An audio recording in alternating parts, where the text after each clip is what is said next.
सुप्रभात बच्चों, साथियों, मित्रों, कैसे हो? आपकी पढ़ाई कैसी चल रही है? उम्मीद है जैसे जैसे दिन नज़दीक आ रहे हैं वैसे वैसे तैयारी और ज़ोरों से हो रही होगी। हम नई नई चीज़ों को खोज रहे हैं, लेकिन ध्यान रखिए इन लास्ट के दिनों में पुरानी चीज़ों को अच्छे से दोहराइए, नईयों की भागने की बजाय। और उल्टी गिनती शुरू। उम्मीद है कि आपके रोल नंबर भी डल गए होंगे, सेंटर मिल गए होंगे आपको, ठंड भी बढ़ रही है। चलिए करते हैं हमारा एक नया टॉपिक। नया तो क्या है, पुराना ही है। उसको संग्रहित किया है हमने अलग अलग लेखक और कवियों को जो हमारी एनसीईआरटी की किताबों में है। 9वीं से 10वीं तक का पहला और लेंगे हम सेशन, और फिर 11वीं 12वीं का दूसरा लेंगे। तो देख लीजिए इसको। सबसे पहले बात करते हैं प्रेमचंद जी की। प्रेमचंद जी के बारे में मैंने पहले भी बताया है, एक बार फिर से रिपीट कर देती हूँ। सबसे जो जरूरी चीज़ें हैं हम उनकी बात करेंगे यहाँ पे। लेखक परिचय तो हमने पहले भी पढ़ रखे हैं। सबसे पहले तो आप एक चीज़ याद रखना कि इनको जो है इनको श्रेष्ठ कथाकार के रूप में जाना जाता है, उपन्यासकार के रूप में भी जाना जाता है, लेकिन प्रथम श्रेणी में कथाकार के रूप में, क्योंकि इनकी लगभग 350 और 350 के बीच कहानियां हैं। जन्म कहाँ हुआ था? वाराणसी के लम्ही में हुआ था। कब हुआ था? 31 जुलाई 1880 को हुआ था। ये भी याद करने का है। और ये जो याद करने का वो है, इनका मूल नाम धनपत राय था। पिता का नाम तो कम ही पूछते हैं। और 8 वर्ष के थे तब इनकी माता का देहांत हो गया था। इनके 8 वर्ष के बाद इनके पिता चल बसे और इनकी प्रारंभिक शिक्षा वाराणसी में हुई। अध्यापन कार्य किया शिक्षा विभाग में। अब यहाँ से फिर ये इंपॉर्टेंट पोर्शन शुरू हो जाता है। शिक्षा विभाग में अध्यापन का कार्य करते हुए इनकी पदोन्नति स्कूल इंस्पेक्टर के पद पर हुई। स्कूल इंस्पेक्टर से अभिप्राय क्या है? जो स्कूलों की जांच पड़ताल करते थे। एक स्कूल इंस्पेक्टर की पोस्ट अब तो डीओ ऑफिस के थ्रू जाते हैं, और पहले एक विशेष होते थे। अब भी कई तरह के लगा रखे, उनके नाम अलग अलग है। जो स्कूल का इंस्पेक्शन करते थे उन तक पहुंचे ये। गांधी जी के असहयोग आंदोलन में बहुत ही इंपॉर्टेंट है। गांधी जी से बहुत प्रभावित थे, इस कारण उनके असहयोग आंदोलन में कूद पड़े और सरकारी नौकरी छोड़ दी। इनको लगा कि हम सरकार की नौकरी कर रहे हैं तो गुलामी कर रहे हैं। और पूरी तरह लेखन कार्य और देश की आज़ादी के लिए लोगों को जागरूक करने में जुट गए। इन्होंने कुछ फिल्मों की पटकथाएं भी लिखी है, लेकिन फिल्मी नगरी इन्हें ज़्यादा पसंद नहीं आई, अच्छा नहीं लगा वो, इसलिए वो छोड़ के वापस बम्बई से वापस बनारस आ गए। इन्होंने हंस पत्रिकाएं है, मर्यादा, जागरण और माधुरी, ये 4 पत्रिकाएं हैं, बहुत ही इंपॉर्टेंट है। इनका इन्होंने संपादन कार्य किया। कई बार एक पत्रिका पूछ लेते हैं, कोई और डाल देते हैं, और 3 ये पूछ लेते हैं इसका संपादन प्रेमचंद ने नहीं किया, या एक ये डाल दी 3 और डाल दी, या पूछ लेते हैं कि इसका किसने, इसके संपादक का नाम बताइए। अलग अलग संपादक रहे हैं वैसे तो सारे, लेकिन एक पत्रिका का एक ही संपादक कोई जरूरी नहीं होता, संपादक तो बदलते रहते हैं। तो प्रेमचंद जी ने हंस, मर्यादा, जागरण और माधुरी नामक पत्रिकाओं का संपादन किया है। और फिर बात आती है इनकी मृत्यु की। 8 अक्टूबर 1936 को हो गई। अब जन्म और मृत्यु आप कैसे याद करोगे? 1880 में जन्मे और 1936 में मृत्यु हो गई। जुलाई में जन्मे थे और अक्टूबर में मृत्यु हुई, तो आप 36 और 56 वर्ष की अवस्था में इस दुनिया से चले गए। जुलाई, अगस्त 1, सितंबर 2 और 8 दिन अक्टूबर के, यानी कि 2.5 महीने भी नहीं हुए थे इनके, 56 साल के हुए थे। 57वां साल इनका अभी शुरू ही हुआ था, और इस प्रकार इनकी मृत्यु हो गई थी जल्दी ही। और लेकिन इन्होंने इतना कुछ लिखा है कि हमारा जो हिंदी साहित्य इनका हमेशा ऋणी रहेगा। तो चलिए जी, उसके बाद बात करते हैं अब इनकी रचनाओं की। प्रेमचंद जी के बारे में अक्सर ये पूछ लिया जाता है, इनकी जो रचनाएं हैं पहले उसकी बात कर लेते हैं, फिर हम बाद में बात करेंगे। और साहित्य जगत में इन्होंने नवाब राय के नाम से पदार्पण किया था, यानी कि उर्दू में लिखना शुरू किया था। किस नाम से? नवाब राय के नाम से। सन 1907 में प्रकाशित इनकी सोजे वतन नामक पुस्तक थी। सोजे वतन इनकी रचना थी जो उर्दू में लिखी थी इन्होंने, जो अंग्रेजों ने प्रतिबंधित कर ली थी, क्योंकि इसमें देशभक्ति की बातें थी, तो अंग्रेजों ने जब्त कर दी थी वो। भारत में इन्होंने प्रेमचंद, यानी कि हिंदी में जो है, बाद में इन्होंने प्रेमचंद नाम लिखना शुरू किया। पहले ट्रेंड होता था, लेखक जो होते थे वो या कवि होते थे वो अपने नाम से नहीं लिखते थे, वो लिखने का नाम कोई और लेते थे और उस नाम से लिखते थे। इन्होंने हिंदी में लिखना आरंभ किया। इन्होंने अनेक उपन्यास, अनेक की बजाय हम 11.5 यानी कि 11 + 1 जो 12वां जो था वो अधूरा है। इनका मंगलसूत्र उपन्यास अधूरा रह गया। और प्रेमचंद जी के बारे में अगर पूछा जाता है सबसे ज़्यादा बात, पहले इनके उपन्यास देख लेते हैं, फिर मैं आपको अभी बताती हूँ क्या क्या। 11.5 उपन्यास लिखे, 300 से अधिक यानी कि 325 के करीब कहानियाँ लिखी, नाटक लिखे, निबंध लिखे।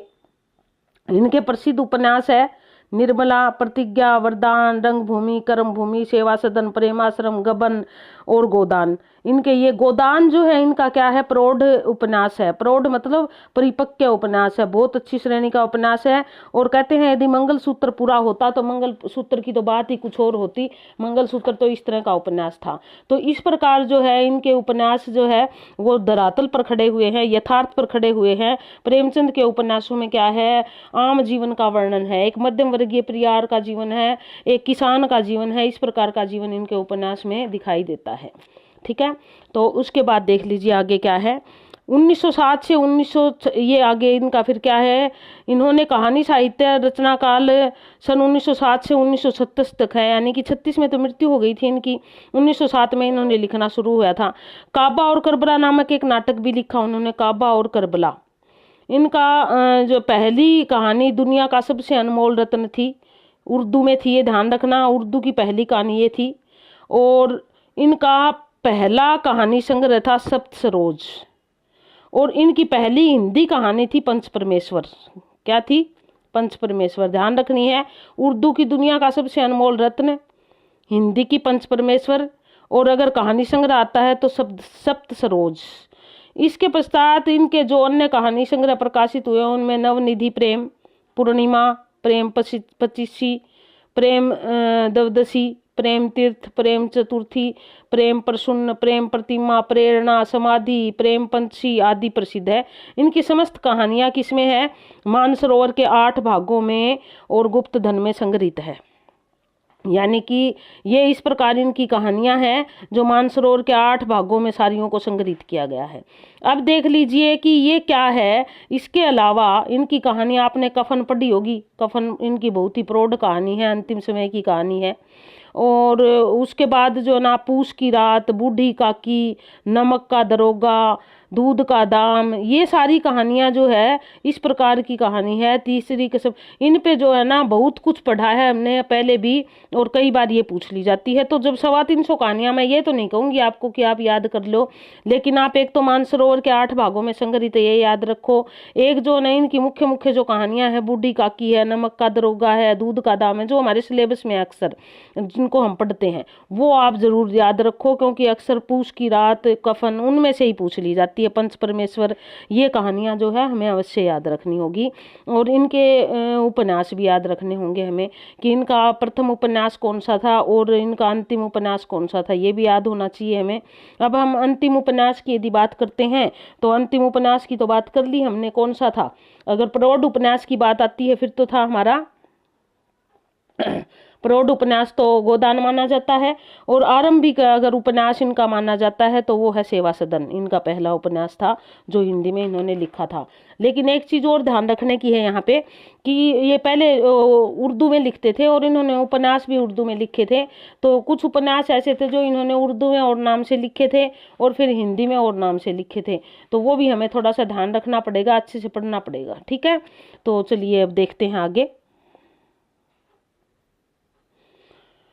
अब हम यदि प्रेमचंद के उपन्यासों की बात करें तो उनका मैंने अभी अभी बताया आपको कि क्या है, हमारा जो पहला उपन्यास था इनका वो कौन सा था, सेवा सदन था।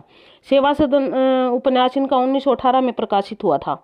और इसका थोड़ा थोड़ा बता दूं आपको किस किस के जीवन पे आधारित था। वैसे इस तरह विस्तार पूर्वक मुझे नहीं पता स्टेट में आएगा या नहीं, आगे आपके स्क्रीनिंग में काम आएगा। सेवा सदन जो था वैश्याओं के जीवन पर इसका चित्रण था और ये हिंदी में लिखा हुआ पहला उपन्यास था।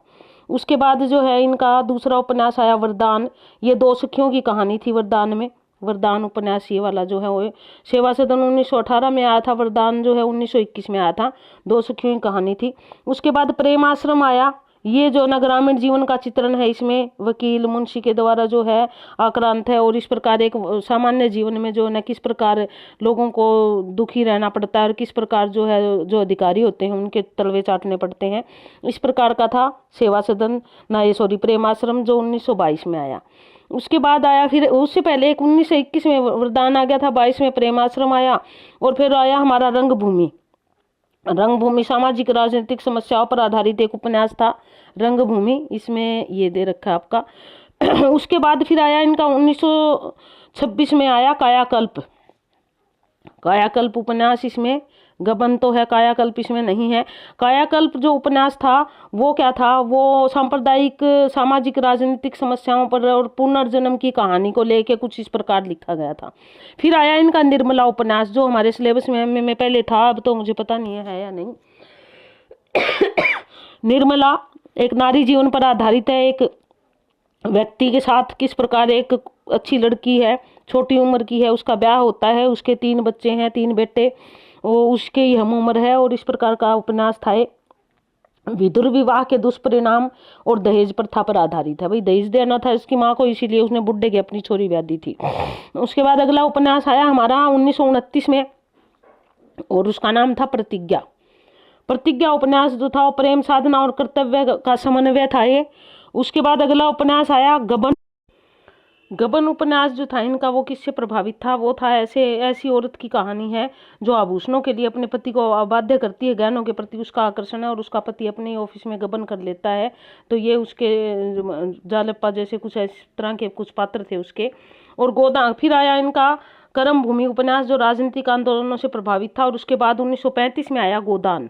अब गोदान जो था वो कब आया, 1935 में आया है, ये ध्यान रखना है आपको। 1935 में आए गोदान को एक प्रौढ़ उपन्यास की और अमर कलाकृति की संज्ञा दी गई है। बहुत अच्छा ही उपन्यास है, जिसके गोबर, हीरा, धनिया, जुनिया जैसे पात्र है।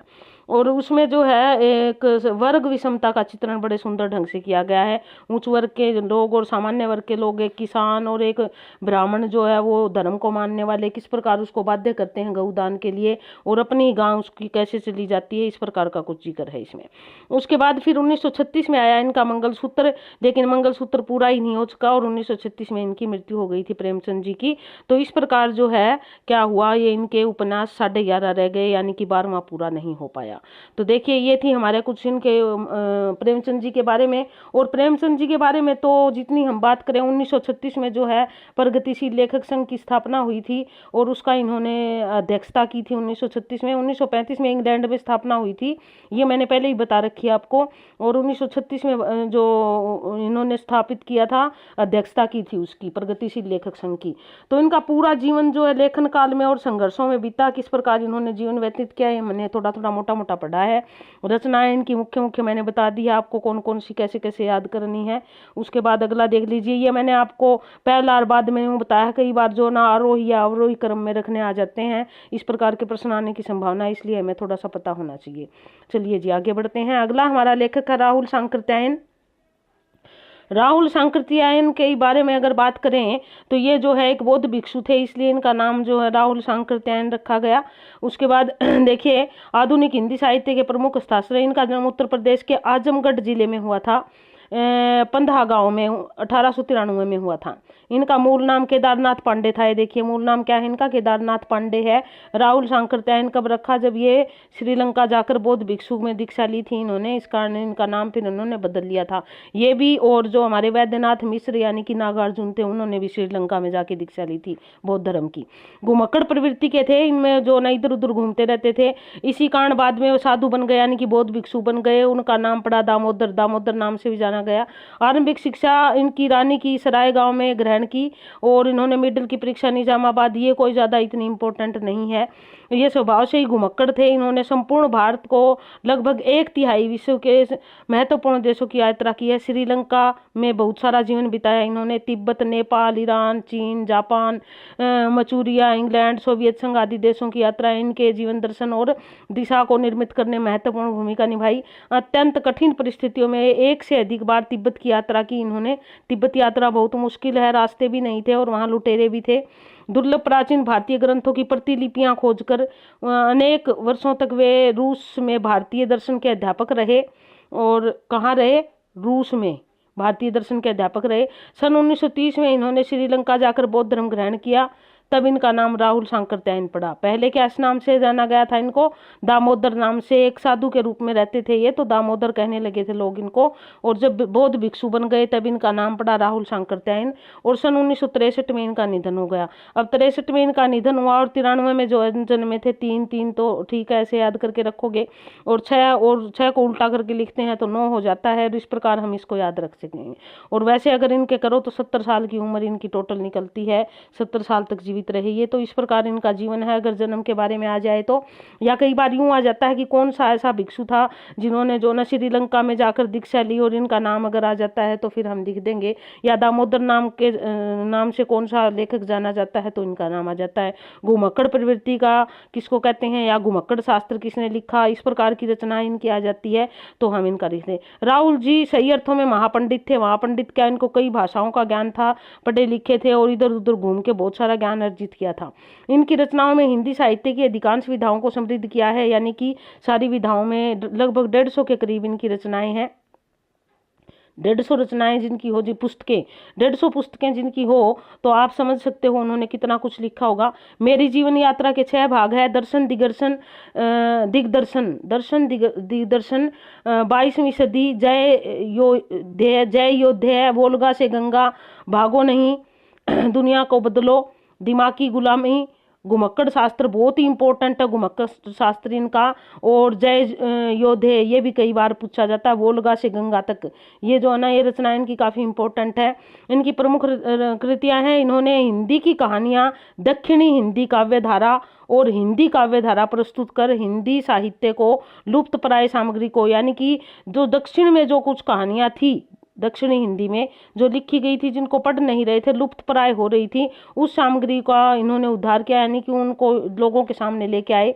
बौद्ध धर्म के विख्यात विद्वान और व्याख्याता रहे हैं। बौद्ध धर्म की मूल प्रतियों को पढ़ने के लिए अक्सर लद्दाख गए, लद्दाख यात्रा की इन्होंने, और इन्होंने बौद्ध धर्म के अनेक ग्रंथों का हिंदी में अनुवाद भी किया, जिसमें मंझिम निकाय, दीघा निकाय और विनय पिटक प्रमुख है। जो 3 पिटक है ना इनके बौद्ध धर्म के, उनको इन्होंने बड़े अच्छे से पढ़ा। उसमें जो प्रमुख आम लोगों के देने लायक थी, उनका इन्होंने हिंदी रूपांतरण भी किया ताकि लोगों तक आ जाए, क्योंकि बौद्ध रचनाएं जो थी वो किस में लिखी है, पाली भाषा में लिखी हुई है, तो उनका इन्होंने हिंदी भाषा में रूपांतरण किया।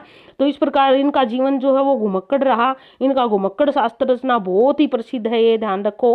वोल्गा से गंगा, जय योध्या, ये इनकी भागो नहीं, दुनिया बदलो, दिमागी गुलामी, ये जो 5-4 जो रचनाएं यहाँ दी हुई है, इनको बहुत अच्छे से याद करो। या कई बार ऐसे आ जाता है कि वह कौन सा लेखक था जिन्होंने दक्षिणी हिंदी की रचनाओं को उजागर करके उनको एक नया रूप दिया, और या उनको सामने लेके आए, या जो छिपी हुई पड़ी थी लोगों के सामने लाने का श्रेय जो है वो किसका है, राहुल शंकर तैन जी का है। मूल नाम इनका आपने याद कर लिया होगा, मूल नाम तो सबके अच्छे से याद कर लिया करो, और किस नाम से जाने जाते थे ये भी याद कर लिया करो। तो चलिए जी आगे बढ़ते हैं। अब हम तीसरा देखते हैं। हमारा तीसरा है श्याम चरण दुबे, और श्यामा चरण दुबे का जो है उपभोक्ता की संस्कृति 10वीं का पाठ है हमारा ये, इसलिए ये हमारे साथ है। अब इनका जीवन परिचय अगर देखें तो सामाजिक वैज्ञानिक, समाज वैज्ञानिक श्यामचरण दुबे का जन्म 1922 में मध्य प्रदेश में हुआ था।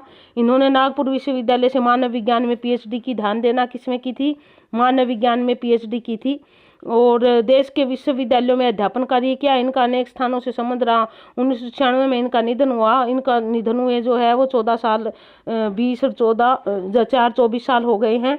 तो 22 में जन्मे थे और 96 में इनका निधन हो गया। आप यूं लगा लीजिए, ये एक दूसरे से जोड़ जोड़ के ना आप याद करनी पड़ेगी कितने साल तक जीवित रहे।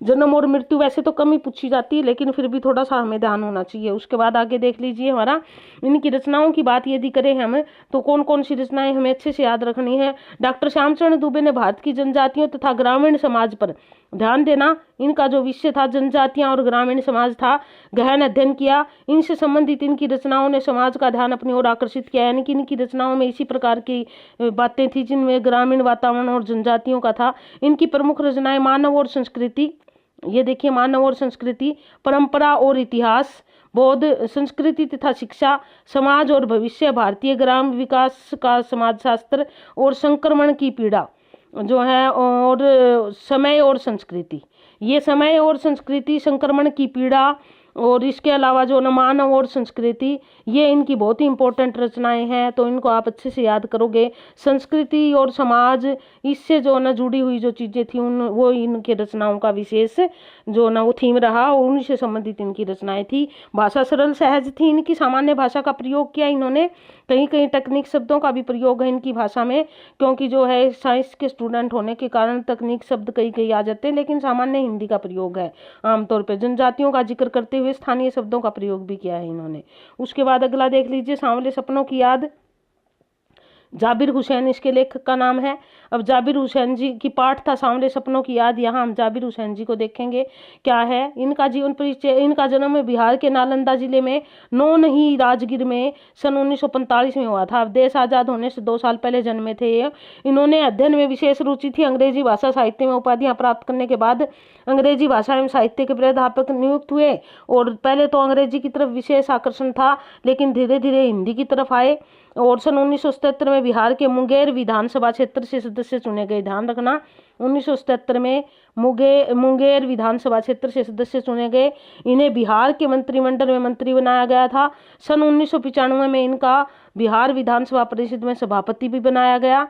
और राजनीति के साथ साथ इन्हें लेखन में भी रुचि थी। इन्हें हिंदी, अंग्रेजी, उर्दू भाषाओं पर समान अधिकार था। यानी कि अंग्रेजी तो थी इनकी, हिंदी इनकी मातृभाषा होगी और उर्दू पर भी इनका समान अधिकार था। इन्होंने अपनी रचनाओं में आम आदमी के संघर्षरत जीवन को अभिव्यक्त किया है। इनकी मुख्य रचनाएं हैं एक नदी रेत भरी, बहुत ही इंपॉर्टेंट है ये भी। जो आगे है अतीत का चेहरा, लोगा और डोला बाबा की मजार, ये इंपॉर्टेंट है इनकी। एक नदी रेत भरी और डोला बीबी का मजार, ये आप अच्छे से याद करोगे, बहुत ही जो ना इम्पोर्टेंट है दोनों रचनाएं। तो इस प्रकार जाबिर हुसैन ने जो है ये लेख लिखे हैं, संस्मरण भी लिखे हैं। जहां हमारे यहाँ पर एक जो सांवले सपनों की याद में जिनके कारण आए हैं, एक इनका संस्मरण है। ये सालिम अली के बारे में है। ये मैंने आपको पहले भी बताया है जब NCERT के नोट्स करवाए थे, आपको उस वीडियो में बताया है। अगली लेखिका है हमारी चपला देवी। पाठ है नाना साहब की पुत्री मैना देवी भस्म कर दिया गया था। ये वही नाना साहब है जो 1857 की क्रांति के जो अग्रणी थे। और चपला देवी जो है इनका नाम हमारी लेखिका का। चपला देवी ने जीवन परिचय द्विवेदी युग की लेखिका मानी जाती है। और व्यक्तित्व और कृतित्व के संबंध में जानकारी उपलब्ध नहीं है, ऐसा नहीं है। चपला देवी का जीवन भी जो है एक आम नागरिक की तरह जीवन था इनका। इनकी शिक्षा दीक्षा के बारे में तो ज़्यादा पता नहीं है। और ये तो ऐसा तो नहीं है भाई, ये मैं आपको करवाऊंगी चपला देवी, बाद में करवाऊंगी, क्योंकि मैंने इनके बारे में पढ़ा हुआ है। और एक बार देखना पड़ेगा, बिना देखे फिर कभी कोई चीज़ गलत ना बता दूं, मैं बाद में आपको इसके बारे में बताऊंगी। तो चलिए आगे देखते हैं हम प्रेमचंद जी के फटे जूते। हरिशंकर परसाई को तो आपने पढ़ा होगा। हरिशंकर परसाई एक व्यंग्यकार लेखक थे। बात बात में व्यंग्यात्मक लेखक बहुत है इनके। सुप्रसिद्ध व्यंग्य लेखक हरिशंकर परसाई का जन्म 22 अगस्त 1922 को, अब 22 ही तारीख है 1922 को मध्य प्रदेश के होशंगाबाद जिले के जमानी नामक गांव में हुआ था। गांव का नाम है जमानी। इनकी आरंभिक शिक्षा गांव में हुई थी। नागपुर से हिंदी में MA की और आपने कुछ वर्षों तक अध्ययन है तो उन्होंने बार बार स्थानांतरण से तंग आकर अध्यापन कार्य छोड़ दिया था। बार बार इनके जो है वो ट्रांसफर हो रहे थे, इसके कारण इन्होंने अध्यापन कार्य बीच में ही छोड़ दिया था। और परसाई जी जबलपुर में बस गए और वहां पर कई वर्षों तक वसुधा, ये ध्यान देना, जबलपुर से निकलती थी वसुधा पत्रिका, और उस पत्रिका का संपादन करते रहे। अब दो चीज आ गई यहाँ पे, कई बार आ जाता है वसुधा पत्रिका का प्रकाशन कहाँ से होता था, जबलपुर से, और उनके जो है संपादकों में किसका नाम है, तो वो हरिशंकर परसाई अगर आ जाते हैं तो वो भी है। आर्थिक कठिनाइयों के कारण इन्हें यह पत्रिका बंद करनी पड़ी। देखिए ये इस पत्रिका को चलाने में सक्षम नहीं थे, उस समय इसको फंडिंग भी नहीं होती थी, इस कारण ये पत्रिका बंद करनी पड़ी। परसाई जी की रचनाएं प्रमुख पत्र पत्रिकाओं में प्रकाशित होती रही, यानी कि अपनी रचनाएं प्रमुख पत्र पत्रिकाओं में लिख के भेजते थे और प्रकाशित होती थी। सन 1984 में साहित्य अकादमी ने इनकी पुस्तक विकलांग श्रद्धा का दौर, बहुत ही इंपॉर्टेंट है, विकलांग श्रद्धा का दौर इनकी पुस्तक थी, जिसपे इनको साहित्य अकादमी पुरस्कार मिला। अब यहाँ बात आ जाती है कि इनको साहित्य अकादमी पुरस्कार कब मिला, या बात आ जाती है कि इनको किस पुस्तक पे मिला, या आ जाती है कि कौन सा पुरस्कार मिला। तो कौन सा भी प्रश्न आ जाए, 1984 में मिला, साहित्य अकादमी मिला, पुस्तक विकलांग श्रद्धा का दौर था। मध्य प्रदेश से संस्कृति विभाग ने भी इन्हें 21,000 रुपये का पुरस्कार प्रदान किया, जिसे वहां के मुख्यमंत्री ने स्वयं इनके घर जबलपुर जाकर दिया था, इनको सम्मानित करते हुए। 20,000 रुपये के चकलस पुरस्कार से भी सम्मानित किया गया। आजकल तो इनकी राशि बढ़ गई है, उस समय इतना ही होता था। परसाई जी अनेक प्रगतिशील लेखक संघ के प्रधान भी रहे हैं। ध्यान देना, प्रगतिशील लेखक संघ से इनका जुड़ाव रहा है। प्रगतिशील लेखक संघ की स्थापना किसने की थी, आपको याद होता, मुंशी प्रेमचंद जी ने कब, 1936 में की थी, और जो है ना उसके अध्यक्ष भी रहे ये हमारे लेखक है। हिंदी व्यंग्य लेखन में सम्मानित स्थान दिलाने में परसाई जी का महत्वपूर्ण योगदान है। और 1995 में जो है इनका क्या हो गया, देहांत हो गया था।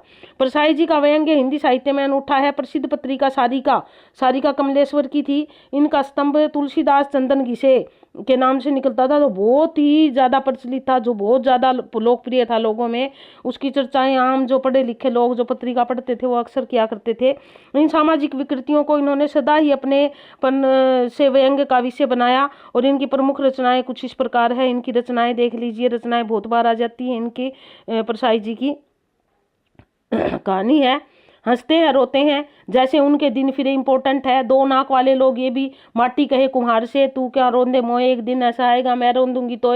उसी से प्रेरित होकर उन्होंने माटी कहे कुम्हार से दिखा कहानियां, संग्रह है इनका। उपन्यास रानी नागफनी की कहानी बहुत ही इंपॉर्टेंट है इनका उपन्यास, रानी नागफनी की कहानी और तट की खोज, दोनों उपन्यास बहुत इंपॉर्टेंट है, अच्छे से याद करने हमें दोनों ही, ये रानी नागफनी की कहानी और तट की खोज।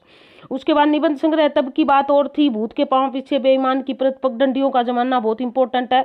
सदाचार का तावीज, ये भी कई बार आ जाता है पेपर में। शिकायत मुझे भी है, ठिठुरता हुआ गणतंत्र, ये भी पूछ लिया जाता है। और विकलांग श्रद्धा का दौर तो है ही इंपॉर्टेंट। निठल्ले की डायरी आप अच्छे से याद करोगे, इनके नामों से ही पता चल रहा है, इनके नामों में ही व्यंग्यात्मकता छिपी हुई है। तो इस प्रकार ये इनकी रचनाएं हैं। अब यहाँ पर जो न सदाचार का तावीज, ठिठुरता हुआ गणतंत्र, विकलांग श्रद्धा का दौर और निठल्ले की डायरी, पंगडंडियों का जमाना बहुत बार आता है, या इनके उपन्यास नागफनी की कहानी और तट की खोज। आप अच्छे से जो एक बार देखिए, याद करने का एक तरीका होता है हमारा, जब हम किसी भी चीज को याद करते हैं, एक बार में एक चीज अपने दिमाग में रखिए, सोचिए, चिंतन करिए, मनन करिए, और कम से कम 3 बार उसको अच्छे से उच्चारित करिए, बोल बोल के या पढ़ के या मनन करके, जैसे भी आपको याद होता हो। 3 से 4 बार जब हम एक चीज को बार बार उच्चारित करते हैं एक नाम के साथ जोड़कर, तो हमारा दिमाग उसको स्वीकार करता है और फिर वो चीज कहीं ना कहीं उससे जुड़ जाती है। और फिर बाद में उस सब को बंद करके कोई और चीज पढ़िए और फिर उस चीज पे जाइए, तो फिर आप उससे जांच पड़ताल कर पाओगे कि आपने कितना उस चीज को स्वीकार किया। उसके बाद आगे चलिए। मेरे बचपन के दिन, महादेवी वर्मा को तो हमने खूब पढ़ा है, छायावाद की कवित्री। महादेवी वर्मा हिंदी साहित्य में आधुनिक मीरा के नाम से विख्यात है। कहते जिस प्रकार मीरा भगवान से मिलने के लिए विरह गीत गाया करती थी, उसी प्रकार महादेवी भी गाती थी मीरा की तरह। इनका जीवन भी कुछ ऐसा ही था। संपन्न परिवार में जन्म लेने के बाद भी जो न इन्होंने किस प्रकार कष्टों का सामना किया और जो विरह वेदना की कला में रंग दिया। महादेवी का जन्म 1907 में उत्तर प्रदेश के फर्रुखाबाद नामक नगर में हुआ था। इनकी आरंभिक शिक्षा इंदौर में हुई और इनके हृदय में भक्ति भावना के अंकुर बचपन से ही थे। इनकी माँ करती थी पूजा पाठ, तो उससे प्रभावित थी ये। शैशवावस्था में ही, यानी कि छोटी थी तब इनका विवाह है। शैशव तो नहीं कहेंगे, बाल्यावस्था में कहेंगे, क्योंकि शैशव तो बहुत छोटा होता है। बाल्यावस्था में इनका विवाह हो गया था और आस्था में जीवन की शादी का होने के कारण ये शीघ्र ही विवाह बंधन से मुक्त हो गई। यानी कि जिस घर में कहते हैं इनका विवाह हुआ था वो रूढ़ियों में जकड़ा हुआ था और वहाँ इनकी ज़्यादा वो नहीं बन पाई बात, तो इन्होंने जल्दी ही छोड़ दिया उस परिवार को और अपने घर में पियर में आके रहने लगी। 1933 में प्रयाग से संस्कृत विषय में एमए की परीक्षा उत्तीर्ण की और प्रयाग महिला विद्यापीठ की आचार्य पद का उत्तरदायित्व संभाला और हॉस्टल वार्डन रही वहाँ पे। 1987 में इनका निधन हो गया। इन्हें साहित्य अकादमी पुरस्कार, ज्ञानपीठ पुरस्कार प्रदान किया गया। भारत ने इन्हें पद्म भूषण से सम्मानित किया है। सारे बहुत बड़े बड़े पुरस्कार है अपने आप में जिनसे इनको सम्मानित किया गया है। अब इनकी रचनाएं यदि आती है महादेवी वर्मा की, एक बार रचनाएं पढ़ लेते हैं, उसके बारे में इनको जो और इनके बारे में बताना है उसके बारे में बात करेंगे हम। अब रचनाएं कौन कौन सी इनकी, पद्य एवं गद्य दोनों पर लेखनी चलाई है इन्होंने। बहुओं की प्रतिभा की धनी थी। अब देखिए गद्य काव्य की बात करें, निहार, रश्मि, निर्जा, सांदे गीत तथा दीपशिखा। कहते हैं कि निहार जो है वो मुख्य है, उसमें सारी जो है वो क्या है सम्मिलित है। तो ये इनकी मुख्य रचनाएं हैं। गद्य जो है श्रृंखला की कड़ियां, अतीत के चलचित्र, स्मृति की रेखाएं, पथ के साथी क्षणदा, ये इनके संग्रह है। अब इनमें एक एक में बहुत सारे संस्मरण है, रेखा चित्र है, या यूं कहे कि संस्मरण और रेखा चित्र में महादेवी वर्मा बेजोड़ थी और ये छायावाद की कवित्री भी रही है। इनकी कविताएं भी जो है वो प्रेम से अभिभूत है, संघर्ष से अभिभूत है, वास्तविकता से अभिभूत है। तो इस प्रकार की कविताएं हैं इनके, इस प्रकार का काव्य है। महादेवी वर्मा को जो है दुख की कवित्री, आधुनिक मीरा भी कहा जाता है। इनको जो है साधिका भी कहा जाता है, या यूं कहिए कि ये छायावाद की स्तंभ तो है ही है। तो इस प्रकार इनका जीवन था। इनके बारे में जो याद करने वाली चीजें हैं वो मुख्यतः इसी प्रकार है। उसके बाद अगला लेखक आता है हमारा हजारी प्रसाद द्विवेदी। हजारी प्रसाद द्विवेदी जी को तो हम कहाँ पढ़ने लगे थे, वहाँ पढ़ने लगे जब शुरुआत में हम हिंदी साहित्य का काल विभाजन करने लगे, तभी हजारी प्रसाद जी को पढ़ने लगे थे। महावीर प्रसाद द्विवेदी जी के छोटे भाई थे हजारी प्रसाद द्विवेदी जी। 1907 में बलिया, देखिए 1907 में अभी भी एक लेखक और गया हमारा जिनका जन्म हुआ था, आचार्य कौन लेखिका किसका हुआ था, अभी जो पढ़ के आए हैं महादेवी वर्मा, इनका भी 1907 में ही बलिया जिले के आर्त दुब्बे छपरा गांव में हुआ था। संस्कृत महाविद्यालय काशी से शास्त्री की परीक्षा की, उसके बाद ज्योतिषाचार्य में ये इन्होंने पारंगत हुए। हिंदू काशी विश्वविद्यालय में ज्योतिषाचार्य की उपाधि के बाद शांति निकेतन में अध्यापक बन गए, हिंदी के अध्यापक नियुक्त हुए शांति निकेतन में। कौन सा शांति निकेतन है? जो रविंद्रनाथ टैगोर का शांति निकेतन था वही। 1950 में काशी हिंदू विश्वविद्यालय में हिंदी विभाग में अध्यक्ष बने, इस पद पर 10 वर्षों तक रहे। और 1960 में पंजाब विश्वविद्यालय में हिंदी विभाग के अध्यक्ष बने और अवकाश प्राप्त करने के यानी कि रिटायर होने के बाद भारत सरकार की हिंदी विषयक अनेक योजनाओं से जुड़े रहे। लखनऊ विश्वविद्यालय ने इन्हें डी.लिट की उपाधि से सम्मानित किया, पद्म भूषण आदि से इनका अलंकरण किया गया और 1979 में इनका देहांत हो गया। इनकी जो न बहुमुखी प्रतिभा के धनी थे, बहुत कुछ लिखा इन्होंने, समीक्षात्मक ग्रंथ लिखे यानी कि आलोचनात्मक ग्रंथ है इनके, और उसमें है सूर साहित्य, हिंदी साहित्य की भूमिका और मध्यकालीन धर्म साधना, सूर और उसका काव्य, नाथ संप्रदाय, कबीर, मेघदूत, एक पुरानी कहानी, हिंदी साहित्य का आदिकाल और लालित्य मीमांसा जो है इस प्रकार के है। तो हिंदी साहित्य का आदिकाल ये एक तो हिंदी साहित्य की भूमिका, एक ये सूर और उनका काव्य, ये सूर साहित्य, ये जो है इनके काफी इंपॉर्टेंट रचनाएं हैं, बहुत अच्छे से याद करो। उसके बाद देखिए इनके उपन्यास है, उपन्यास की यदि हम बात करें, इन बाण भट्ट की आत्मकथा और चारूचंद्र लेख, ये बहुत ही इंपॉर्टेंट है, दोनों ही उपन्यास बहुत बार पेपर में देखे जाते हैं। और इनके निबंध और उपन्यास बहुत ही इंपॉर्टेंट है पेपर के दृष्टिकोण से। निबंध है इनके अशोक के फूल जो हमने पहले भी पढ़ रखे हैं, विचार प्रवाह है, विचार और वितर्क तथा कल्पलता, ये इनके निबंध संग्रह है। तो ये इस प्रकार इनकी रचनाएं हैं जिनको हम अच्छे से, उपन्यास और निबंध इनके बहुत अच्छे से याद करोगे। और हिंदी साहित्य की भूमिका और हिंदी साहित्य का आदिकाल, ललित्य मीमांसा जैसे कई बार पूछ लिए जाते हैं पेपर में। तो इनकी रचनाएं तो आप चाहे किसी से जोड़ के करो, चाहे जो है ना किसी से, इनकी एक राइम बना लो आप, जिस प्रकार भी उचित लगता है, आपको याद रहता है वैसे ही करके देख लो। उसके बाद अगला हमारा जो कवि आता है कबीर। संत कवि हिंदी साहित्य के पहले लेखक थे, अब कवियों की बात कर लेते हैं थोड़ी सी। संत कबीर हिंदी साहित्य के भक्ति काल में महान विभूति थे और इनका जन्म जो है वो 1398 ईस्वी में हुआ था, कांसी में हुआ था, और मृत्यु 1518 में हुई थी, यानी कि 120 साल के होके मरे। कांसी के निकट मगहर नामक स्थान में हुई थी। नीरू और नीमा नामक जुलाहा निसंतान दंपति ने इनका पालन पोषण किया। कहते हैं कि इनकी पत्नी का नाम लोई था और इनके पुत्र और पुत्री का नाम कमाल और कमाली था, यानी कि एक गृहस्थ थे और निरक्षर थे, पढ़े लिखे नहीं थे, ध्यान देना है। फिर भी इनका ज्ञान किसी विद्वान से कम नहीं है। मस्तमौला, घुमक्कड़ और लापरवाह फकीर प्रवृत्ति के थे। जन्मजात विद्रोही, निर्भीक और परम संतोषी और क्रांतिकारी सुधारक थे। यहाँ देखिए क्रांतिकारी के साथ सुधारक भी लगा हुआ है। और उनको किसी से कोई डर नहीं लगता था, चाहे कोई हिंदू हुआ चाहे कोई मुसलमान हुआ। इनकी एकमात्र रचना है बीजक, जो उनके शिष्य धर्मदास ने छपवाई थी। साखी, शबद और रमैनी 3 भागों में विभक्त है इनकी रचना, ये बीजक नामक ग्रंथ। कबीर निर्गुणी, निर्गुण भक्त संत कवि थे ये। वो कहते हैं कि ईश्वर तो विश्व के कण कण में विद्यमान है, आत्मा में बैठा है। वो तो फूल की सुगंध से भी पतला है, जन्मा है, निर्विकार है। वो तो एक कुम्हार की भांति है, जो अलग अलग तरह के घड़े जिस प्रकार कुम्हार बनाता है इसी प्रकार वो भी बनाता है। इसलिए भगवान को मंदिर मस्जिद या दूसरे बाह्य आडंबरों को करके ढूंढने में कोई फायदा नहीं है, इस प्रकार की इन्होंने यहाँ पे लिखा है। हिंदू मुसलमानों में प्रचलित जो नहीं, ऐसी बात नहीं है कि ये अवतारवाद, ये देखिए, और बहुवेश्वरवाद विश्वास नहीं रखते थे। हिंदू मुसलमानों में प्रचलित विभिन्न अंधविश्वास, रूढ़ियों और आडंबरों का कड़वा विरोध करते थे और एकता को स्थापित करना चाहते थे, हिंदू मुसलमान एकता को। भजन सदा मन में होता है दिखावे के लिए, चिल्ला चिल्ला कर जो है हम भगवान को, अल्लाह को नहीं बुला सकते, इस प्रकार की जिक्र है। अब इनकी जो सबसे बड़ी बात है, इनकी भाषा जो है उसको खिचड़ी भाषा या सदुकड़ी भाषा कहते हैं इनकी, क्योंकि ये जहाँ भी कहीं जाते थे वहीं के शब्दों को उठा लेते थे और वो भजनों में गा देते थे। उन्होंने साखी, दोहा, चौपाई शैली में अपनी वाणी प्रस्तुत की थी और गीति तत्व इनके सभी काव्य में विद्यमान है, क्योंकि ये गाते थे।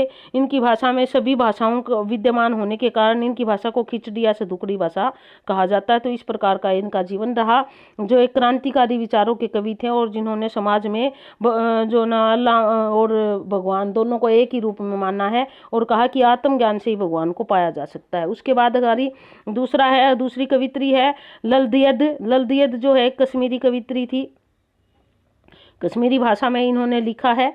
प्रथम कवित्री थी कश्मीर की, जिन्होंने 700 वर्ष पहले कश्मीरी भाषा में अपने विचारों को प्रभावित किया। इनके जीवन के विषय में अन्य संत समान बहुत जानकारी बहुत कम होती है, क्योंकि जो है ज़्यादा किसी ने लिखा नहीं। फिर भी जो इधर उधर की बात सुनी है उनके अनुसार 1320 में तो जन्म हुआ था और 1391 में मृत्यु हो गई थी इनकी। इनकी जो रचनाएं हैं उनको वाक नाम से जाना जाता है। जिस प्रकार हिंदी में कबीर के दोहे हैं, मीरा के पद्य, तुलसीदास की चौपाइयाँ, रसखान के सवैये है, उसी प्रकार जो है ललदियद की वाक प्रसिद्ध है। वाक एक प्रकार का छंदी है, यूं मान के चलिए। और इस प्रकार इन्होंने भक्ति, भगवान की भक्ति का पाने के लिए बाह्य आडंबरों का विरोध किया है। ज़्यादा लंबी चौड़ी बात तो नहीं है, भगवान की भक्ति के बारे में ही लिखा है इन्होंने। और वाक भक्ति भाव से परिपूर्ण एक रचना है। इसी रचना का यहाँ जिस पर परम ज्ञान भगवान को पाने के लिए शैव योगिनी जो है ना शिव की उपासना पर बल देती है। और इस प्रकार जो है इनका ये जीवन रहा। कोई ज़्यादा इतनी बड़े सिद्ध कंठ से ली थी इन्होंने। आसानी से संपन्न शैव धर्म में दीक्षा अपने कुलगुरु बूढ़े सिद्ध से ली थी। और इनका काव्य जीवन और संसार असत्य है ऐसा मानकर इन्होंने काव्य रचना की। कबीर की इतना क्रांतिकारी व्यक्तित्व की स्वामिनी थी, ये ध्यान रखना है हमें। बाकी इतनी कोई विशेष बात नहीं है, बाह्य आडंबरों का उल्लंघन किया था। अब आती है रसखान जी। रसखान जो है हमारे कृष्ण काव्य भक्त के प्रचलित कवि थे। 1548 में राजवंश से संबंधित एक समृद्ध पठान परिवार में इनका जन्म हुआ था दिल्ली में। मूल नाम ध्यान रखना आपको, इनका बहुत इंपॉर्टेंट है। मूल नाम सैयद इब्राहिम था इनका। मूल नाम क्या है?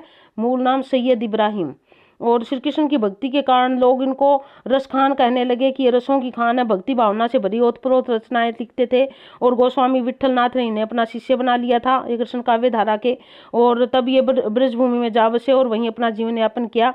1628 में के लगभग इनका देहावसान हो गया था। रसखान रीतिकालीन कवि है। ये प्रेमी स्वभाव के थे। वैष्णवों की सत्संगों और उपदेशों के कारण ये देखिए रीतिकालीन ऐसा कवि है जिसने शुद्ध भक्ति का उल्लेख किया है। किसी जो ना अपने आश्रयदाताओं के बारे में नहीं लिखा। ये एकमात्र ऐसे कवि है जिन्होंने आश्रयदाताओं की प्रशंसा ना करके भगवान की प्रशंसा की है, भगवान श्री कृष्ण की भक्ति की है। इन प्रेम लौकिक और अलौकिक हो गया। श्री कृष्ण और उनकी लीला भूमि ब्रज से प्राकृतिक सुंदरता पर मुग्ध थे।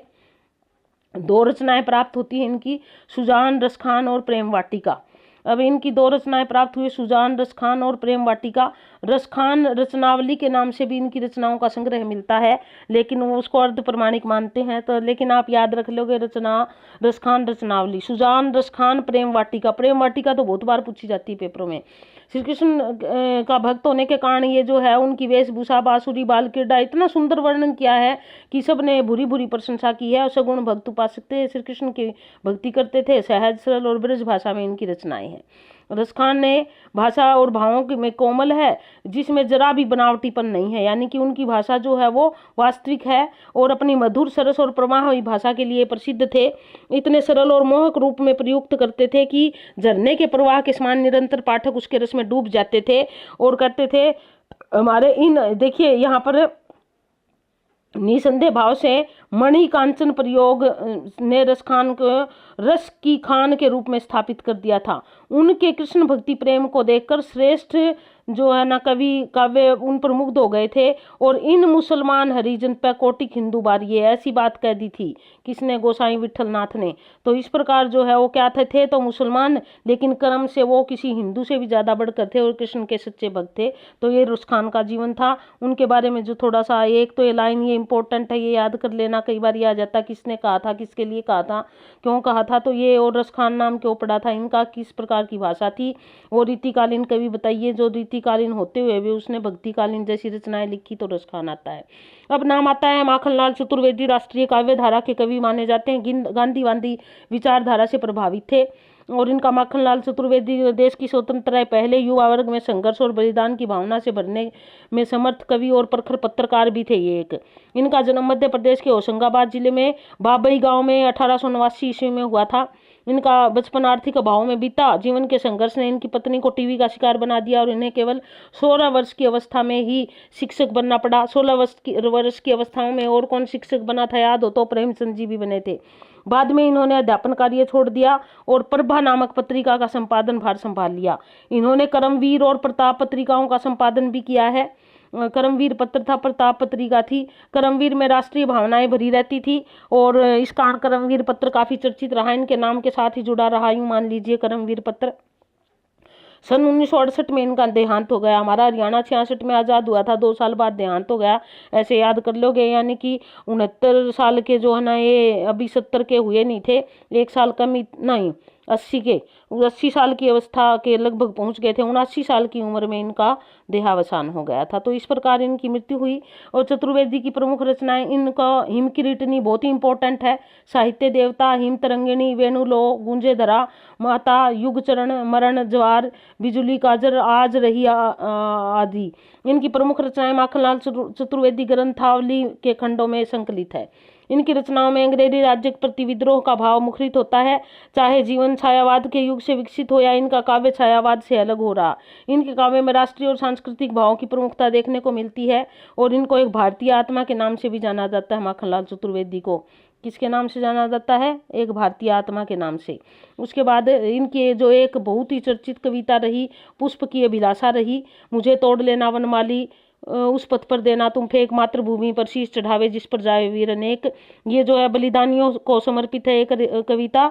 और ये देखिए यहाँ पर भारतीय आत्मा के नाम से जाना जाता है, इंपॉर्टेंट है। पुष्प की अभिलाषा किसकी रचना है? ये इंपॉर्टेंट है, यानी कि किसने लिखी? माखनलाल चतुर्वेदी ने लिखी। स्वाधीनता आंदोलन के दौरान एक बार जेल गए, इन्होंने प्रेम, भक्ति भाव और प्रकृति संबंधी काव्य रचना की। कष्टों को जीवन में आने वाली आवश्यक हिस्सा मानते थे, नवयुगों को संकटों से जूझने के लिए प्रेरित करते थे, संकटों को जीवन का एक हिस्सा मानते थे ये। और काव्य में रचना खड़ी बोली में की इन्होंने। कविता में शिल्प की अपेक्षा भावों को महत्व दिया, इंपॉर्टेंट है।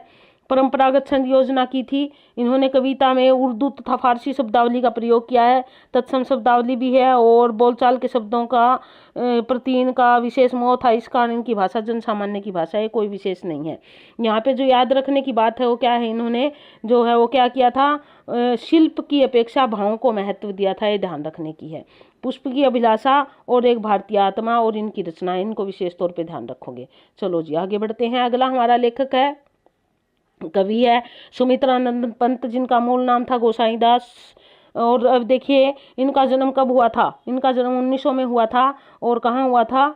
अल्मोड़ा में ना, अल्मोड़ा के कोसानी गांव में हुआ था इनका, ये थोड़ा ध्यान रखने की जरूरत है। उसके बाद महात्मा गांधी के आह्वान पर इन्होंने कॉलेज अपनी पढ़ाई बीच में ही छोड़ दी थी और इनकी मृत्यु 28 दिसंबर 1977 को हुई थी। ठीक है, अब आज जो है हमारी कितनी दिसंबर होगी? 24 दिसंबर है, यानी कि आज 4 दिन बाद जो है इनकी पुण्यतिथि आएगी 28 दिसंबर को, और 1977 में इनकी मृत्यु हुई थी। पंत जी ने काव्य के अतिरिक्त आलोचना, कहानी, आत्मकथा आदि गद्य विधाओं पर भी लेखनी चलाई है। इनकी प्रमुख काव्य रचनाएं हैं वीणा, इनको बहुत अच्छे से याद करोगे, पंत की एक आधी रचना अक्सर पूछ ली जाती है। वीणा, ग्रंथि, पल्लव, गुंजन, युगांत, युगवाणी, ग्राम्य, स्वर्ण किरण, उत्तरा, कला और बूढ़ा चांद, चितंबरा, लोकायतन आदि इनकी रचनाएं हैं, जिसमें सारी इंपॉर्टेंट है, बहुत अच्छे से करनी है हमने, कोई ना कोई पूछ ली जाती है। इन्हें पद्म भूषण की उपाधि 1961 में दी गई थी। कला और बूढ़ा चांद के लिए इन्हें साहित्य अकादमी पुरस्कार दिया गया, कला और बूढ़ा चांद के लिए। ये देखिए कई बार ये पूछ लिया जाता है किस पर इनको साहित्य अकादमी पुरस्कार मिला, तो कला और बूढ़ा चांद है जिस पर इन्हें साहित्य अकादमी पुरस्कार। चितंबरा जो थी, इन पर इन्हें ज्ञानपीठ पुरस्कार मिला, और इन्हें सोवियत लैंड नेहरू पुरस्कार भी मिला। अब एक चीज याद रखना, हिंदी के ये पहले कवि थे जिनको ज्ञानपीठ पुरस्कार मिला था चितंबरा के लिए। हिंदी पहले और दूसरी भाषाओं के उनको तो मिल चुका था, लेकिन ज्ञानपीठ पुरस्कार पाने वाले पंत पहले कवि थे। तो उसके बाद देख लीजिए इनमें प्रकृति चित्रण है, छायावाद के होने के कारण प्रकृति चित्रण तो होएगा ही। और इनकी रचनाएं जो है ना, गा, कोकिल, गा, बरसा, पावक, नष्ट, भ्रष्टो, जीर्ण, पुरातन, इस प्रकार जो ना ये क्या थे, पुरानी चीजों। धीरे धीरे ऋषि अरविंद, ये हमारे जो है दार्शनिक हुए हैं अरविंद, इनसे भेंट होने के बाद ये आध्यात्मवादी भी हो गए थे। या कई बार यह आ जाता है कि वह कौन सा कवि है जो आध्यात्मवाद की ओर मुड़ गया था या महर्षि अरविंद से प्रभावित था, तो पंत का नाम आता है। और इस प्रकार वे जो है भौतिक समृद्धि की आवश्यकता को स्वीकार करते हैं। लोकायतन लोक संस्कृति का महाकाव्य है, ये याद करने की बात है आपको। लोकायतन जो है वो महाकवि का एक महाकाव्य, यानी कि लोक संस्कृति का एक महाकाव्य है। वास्तव में पंत जी एक महान कवि थे जिन्होंने प्रारंभिक सौंदर्य भावना से आज के युग चेतना तक महान यात्रा की। वह भाषा का प्रयोग करने में अति निपुण थे। उन जैसा शब्द चयन क्षमता शायद किसी कवि में हो। तो इस प्रकार पंत जी का काव्य बहुत ही समृद्ध है और काव्य के अतिरिक्त भी इन्होंने लिखा है। उसके बाद अगला हमारा जो है ना कवि आता है केदारनाथ अग्रवाल। अब केदारनाथ अग्रवाल की यदि बात करें हम, तो इनका जन्म 1911 में भी कईयों का जन्म हुआ। 1 अप्रैल 1911 में बांदा जिले के कमासिन गांव में हुआ था और प्रयाग विश्वविद्यालय से बीए की, एलएलबी की और वकालत करनी आरंभ कर दी थी और वकालत के क्षेत्र में सफलता नहीं मिली तो काव्य साधना में लग गए। हिंदी के प्रगतिशील आंदोलन के साथ जुड़े हुए थे। उनका काव्य यथार्थ की भूमि पर खड़ा है। वे वर्गहीन समाज के सार्थक यानी कि जाति पाति और वर्ण व्यवस्था पर वो जो है वो विश्वास नहीं करते। उनकी मृत्यु 2000 में हो गई थी। अब इनकी रचनाएं देख लीजिए जो याद करने की है। नींद के बादल, युग की गंगा। युग की गंगा इंपॉर्टेंट है इनका, ये देख लीजिए। ये आ गया हमारा युग की गंगा। लोक तथा आलोक, फूल नहीं रंग बोलते, बहुत इंपॉर्टेंट है। फूल नहीं रंग बोलते हैं। आग का आईना, हे मेरी तुम, मार प्यार की थापें, कहे केदार खरी खरी, पंख और पतवार आदि इनकी प्रमुख रचनाएं हैं। सोवियत लैंड नेहरू पुरस्कार तथा साहित्य अकादमी पुरस्कार से इनको सम्मानित किया गया। उसके बाद अगला देख लीजिए। अगला क्या है हमारा चंद्रकांत देवताले। चंद्रकांत देवताले जो जी है, इनका निम्न मध्यम वर्गीय परिवार में इनका जन्म हुआ था। कहाँ हुआ था? इनका जन्म 1936 ईस्वी में गांव जोलखेड़ा, जिला बैतूल, मध्य प्रदेश में हुआ था। यानी कि मध्य प्रदेश में इनका जन्म हुआ, गांव जोलखेड़ा, जिला बैतूल में। इनकी आरंभिक शिक्षा वहीं हुई। पीएचडी ये कोई ज़्यादा नहीं। शास्त्रोत्तरी हिंदी कविता के क्षेत्र में इनका विशेष योगदान था, ये याद करने की जरूरत है। प्रमुख रचनाएं हैं हड्डियों में छिपा जवर, दीवारों पर खून से, ये इंपॉर्टेंट है इनके। लकड़बग्गा हंस रहा है और भूखंड तप रहा है, पत्थर की बेंच, इतनी पत्थर रोशनी, उजाड़ में संग्रहालय आदि इनके प्रमुख रचित कविताएं हैं जो बहुत ही मार्मिक है और समसामयिक विषयों पर आधारित है। अब इनको जो पुरस्कार भी जो मिले हैं, माखनलाल चतुर्वेदी पुरस्कार मिला है। मध्य प्रदेश शासन सरकार का शिखर सम्मान भी इन्हें मिला है। इन्होंने अब जो हिंदी के भारतीयों के अलावा विदेशी भाषाओं में भी इनकी रचनाओं का अनुवाद हो चुका है। देवताले की कविता का सीधा संबंध गांवों, कस्बों और निम्न मध्यम वर्गीय से है। यानी कि अपने आसपास जो देखा वो इन्होंने रचनाओं में लिखा। और इनकी रचनाओं में विशेष क्या है, विडंबनाओं के साथ साथ भ्रष्टाचार जैसे मुद्दों को उठाया है इन्होंने। और इनकी भाषा शैली सहज सरल है, कोई इसमें कोई विशेष ऐसा कुछ नहीं है। उसके बाद देख लीजिए आगे सर्वेश्वर दयाल सक्सेना। यहाँ पर हमें काफ़ी कुछ याद करना पड़ेगा। हिंदी सर्वेश्वर दयाल सक्सेना अपनी अलग ही पहचान है। हिंदी कवि के साथ साथ पत्रकारिता, पत्रकार कई हुए हैं, ये आपको ध्यान रखना पड़ेगा कौन कौन थे पत्रकार। और इनका जन्म उत्तर प्रदेश के बस्ती जिले में 1927 में हुआ था। इलाहाबाद विश्वविद्यालय, उसके बाद आकाशवाणी में भी जुड़े रहिए, ये देखिए। और संपादक के रूप में भी उनकी पत्रिका दिनमान और बाल पत्रिका पराग बहुत ही इंपॉर्टेंट है। बाल पत्रिका पराग कई बार पूछी जाती है, उसके संपादक का नाम सर्वेश्वर दयाल सक्सेना। इसके अतिरिक्त दिनमान जो थी पत्रिका, उनका भी संपादन किया और 1983 में इनकी मृत्यु हो गई थी। कविता के साथ साथ गद्य के खंड में भी इन्होंने अपनी प्रतिभा दिखाई है। प्रसिद्ध काव्य कृति काठ की घंटियां बहुत ही इंपॉर्टेंट है इनकी। काठ की घंटियां, एक सूनी नाव, बांस का पुल, गर्म हवाएं, जंगल का दर्द बहुत इंपॉर्टेंट है, कुआनो नदी और खूंटियों पर टंगे लोग, ये भी इंपॉर्टेंट है। इन्हें दिनमान में चर्चे और चरखे नाम से प्रसिद्धि मिली। एक लेख लिखते थे चर्चे और चरखे, जिससे काफी इनको प्रसिद्धि मिली और इन्हें साहित्य अकादमी पुरस्कार से सम्मानित किया गया। और इस प्रकार सक्सेना जी की जीवन भूति के विविध रंगोचर होते हैं। उन्होंने ग्रामीण संवेदना के साथ मध्यम वर्गीय जीवन में व्याप्त दुख सुख का बड़ा सफल चित्रण किया है। मानव मन की गुत्थियों के उलझाव में व्यक्त होने वाली चीजों को उन्होंने अपनी कविता के माध्यम से दिखाया है। आशा और विजय का संदेश इनकी ये देखना, आशा और विजय ये देखने की जरूरत है। इनकी कविताओं का विशेष विषय रहा है। इसके अलावा इन्होंने गांव में जो दरिद्रता है, किस प्रकार गरीबी में लोग जीवन व्यतीत करते हैं, बच्चों से लेकर बड़े लोगों तक किस प्रकार संघर्षों से गुजरना पड़ता है, सारा इनकी कविताओं में देखने को मिलता है। उसके बाद अगला हमारा लेखक है फणीश्वर नाथ रेणु। मेरे संग की औरतें मृदुला। फणीश्वर नाथ रेणु इस जल प्रलय में, फणीश्वर नाथ रेणु को मैंने पहले बहुत करवा दिया है। अब रेणु को आंचलिक उपन्यासकार कहा जाता है। ये जो नए पढ़े लिखे थे और जो हमारे बंगाल के जो नक्सली हैं उनसे भी कहीं ना कहीं प्रभावित रहे थे और इसमें उग्रता का भाव था। और फणीश्वर नाथ रेणु ने जो है बिहार की और कोसी के जल के बारे में बहुत कुछ लिखा, तो इनके बारे में हम पहले भी पढ़ चुके हैं, बहुत कुछ मैंने करवा दिया है। अगला देख लीजिए मृदुला गर्ग, रीढ़ की हड्डी। ये बीच में हमारे 2-3 कथाकार छूट गए, इनको बाद में देख लेंगे हम। उसके बाद हमारा कवि आता है सूरदास। अब देखिए हमारे अगले जो कवि है उनका नाम है सूरदास जी। सूरदास जी के बारे में तो हम सभी जानते हैं, कहते हैं कि जन्मांध थे ये। तो देखिए इनके जीवन के बारे में जो हमें याद करनी है वो क्या करेंगे। श्रेष्ठ महात्मा सूरदास जी जो है वो साहित्य के दे दीप्यमान सूरज ही थे, जिन्होंने भक्ति काव्य और संगीत की त्रिवेणी बहाकर भक्तों, संगीतकारों और साधारण जनों के मन को रसिक्त कर दिया, यानी कि रस से अभिभूत कर दिया। अब यहाँ पर जो है क्या है, इनका जन्म 1478 ईस्वी में हुआ था, वैशाख पंचमी में बल्लभगढ़ के निकट सीही गांव है, बिल्कुल बल्लभगढ़ के साथ लगता ही। एक मान्यता के अनुसार ये शाश्वत ब्राह्मण थे। इसके अतिरिक्त इन्होंने पारिवारिक स्थिति और कुछ ज्ञान विशेष नहीं होता है, अलग अलग किंवदंतियां हैं। सूरदास नेत्रहीन थे, पर इस पर भी निश्चित नहीं है, बहुत सारी किंवदंतियां। कुछ तो कहते हैं जन्मांध थे और कुछ कहते हैं बाद में अंधे हुए थे। उनके काव्य को देखकर तो जन्मांध जैसी नहीं लगता, लेकिन वही कहते हैं जिसकी एक इंद्रिया चली जाती है तो भगवान दूसरी इंद्रिय जागृत कर देता, हो सकता है। 84 वैष्णव की वार्ता के अनुसार ये सन्यासी वेश में मथुरा में के बीच गऊ घाट पर रहा करते थे, और यही उनकी गोकुलनाथ की है ना 84 वैष्णव की वार्ता, इनका जिक्र है उसमें। और बल्लभ पुष्टि मार्ग के बल्लभाचार्य से यही उनकी मुलाकात हुई थी, और बल्लभ ने उन्हें अपने संप्रदाय में दीक्षित किया, अपने पास ले गए और भागवत के आधार पर लीला पद रचने लगे। भागवत का जो दशम स्कंद है उसका बहुत अधिक प्रभाव था इनके ऊपर। गुरु आज्ञा से वे श्रीनाथ जी के मंदिर में कीर्तन करते थे। श्रीनाथ का मंदिर था जहाँ 8 बार पूजा होती थी। स्वरचित पदों का गायन करते थे। उन्होंने अपनी 33 वर्ष की अवस्था में श्रीनाथ के मंदिर में कीर्तन करना आरंभ किया था। किस वर्ष में? 33 वर्ष की उम्र में। और सन 1583 ईस्वी में मृत्यु पर्यंत, यानी कि 1583 में इनकी मृत्यु हो गई थी, और यही काम करते रहे, गाते बजाते रहे। वहीं उनका देहांत पारसोली में हुआ था। जगह का नाम है पारसोली। मान्यता है कि 105 वर्ष के जीवन में उन्होंने लगभग 1.25 लाख पदों की रचना की, और कहते वो सारे 1.25 लाख पद जो है वो सूरसागर में संग्रहित है। तो अब देख लीजिए, सूरदास ने भागवत के आधार पर कृष्ण लीला संबंधी, भागवत के आधार पर, आधार क्या था ये याद करने वाली बात है, रचना की, जो बाद में संग्रहित होकर सूरसागर कहलाने लगा। वो जो संग्रहण किया उसका, अब इसमें मात्र 4-5 हजार पद शेष रह गए हैं किसमें? सूरसागर में। इसके अतिरिक्त सूरकृत लगभग 24 ग्रंथों का उल्लेख किया जाता है, पर उनकी प्रमाणिकता विवादास्पद है, क्योंकि किसी में सूरज है, किसी में सूर, अलग अलग है। तो इसलिए इनके जो प्रसिद्ध 3 ग्रंथ माने जाते हैं, सूरसागर, सूरसरावली और साहित्य लहरी। सूरसरावली एक प्रकार की से सूरसागर की विषय वस्तु सूची सी है, यानी कि सूरसागर के बारे में ही बताया सूरसरावली में।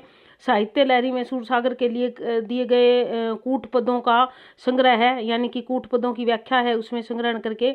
इस प्रकार सूरसागर ही उनकी कृति का आधार स्तंभ था, और सूरसागर के आधार पर ही दोनों रचनाएं हैं। भागवत की तरह 12 स्कंध है इसमें भी, किसमें? सूरसागर में। और कृष्ण के संपूर्ण जीवन का वृत्तांत है, लीलाओं का विस्तार पूर्वक वर्णन है, फुटकर पद भी है कुछ इधर उधर जो बिखरे पड़े हैं। तो सूरदास ने कहता है वात्सल्य और श्रृंगार रस को श्रेष्ठ कवि माना जाता है। वात्सल्य का कोना कोना सूरदास जी झांकाए, उन्होंने कोई कोना नहीं छोड़ा। एक माँ से भी ज्यादा वात्सल्य का उन्होंने वर्णन किया है, इस प्रकार माना गया है। उनके जीवन में सहज स्वाभाविक विशेषताओं अति सुंदर ढंग से कविता के माध्यम से प्रस्तुत किया है। कृष्ण के प्रेम की प्रतिष्ठा करने में उन्होंने अपार सफलता प्राप्त की है। इस कविता में कोमलकांत ब्रज भाषा का सुंदर प्रयोग है, इन्हें गीति तत्व की सुंदरता है। इसके अतिरिक्त एक बात और बता दूं आपको कि कई बार जैसे तुलसी की भक्ति के बारे में आता है, सूर की भक्ति के बारे में पूछ लिया जाता है। सूरदास के श्री कृष्ण भगवान थे, और उन्होंने सख्य श्री कृष्ण की जो भक्ति की है, उन्होंने सख्य भाव में उनकी भक्ति की है, सखी भाव में। ये लगा लीजिए कि भक्ति 9 प्रकार की होती है, तो तुलसीदास की दास्य थी और इनकी सख्य भाव की है। तो इस प्रकार जो है आगे देख लीजिए, हमारा ये तो था सूरदास जी का वर्णन। और सूरदास जी का जो है ना काव्य इतना उच्च श्रेणी का काव्य है कि लोग सूर और तुलसी की आपस में जो है तुलना करते हैं। कोई सूर को बड़ा बताता है और कोई तुलसी को, जो हमारे विद्वान हो। तो अगले जो है हमारे कवि तुलसीदास जी है। तुलसीदास देखिए +2 में इनकी कविता है राम परशुराम प्रतिज्ञा, राम परशुराम लक्ष्मण संवाद। जब राम ने धनुष तोड़ दिया था सीता जी के लिए, और उसके बाद परशुराम का वहां आना और लक्ष्मण के साथ संवाद करना।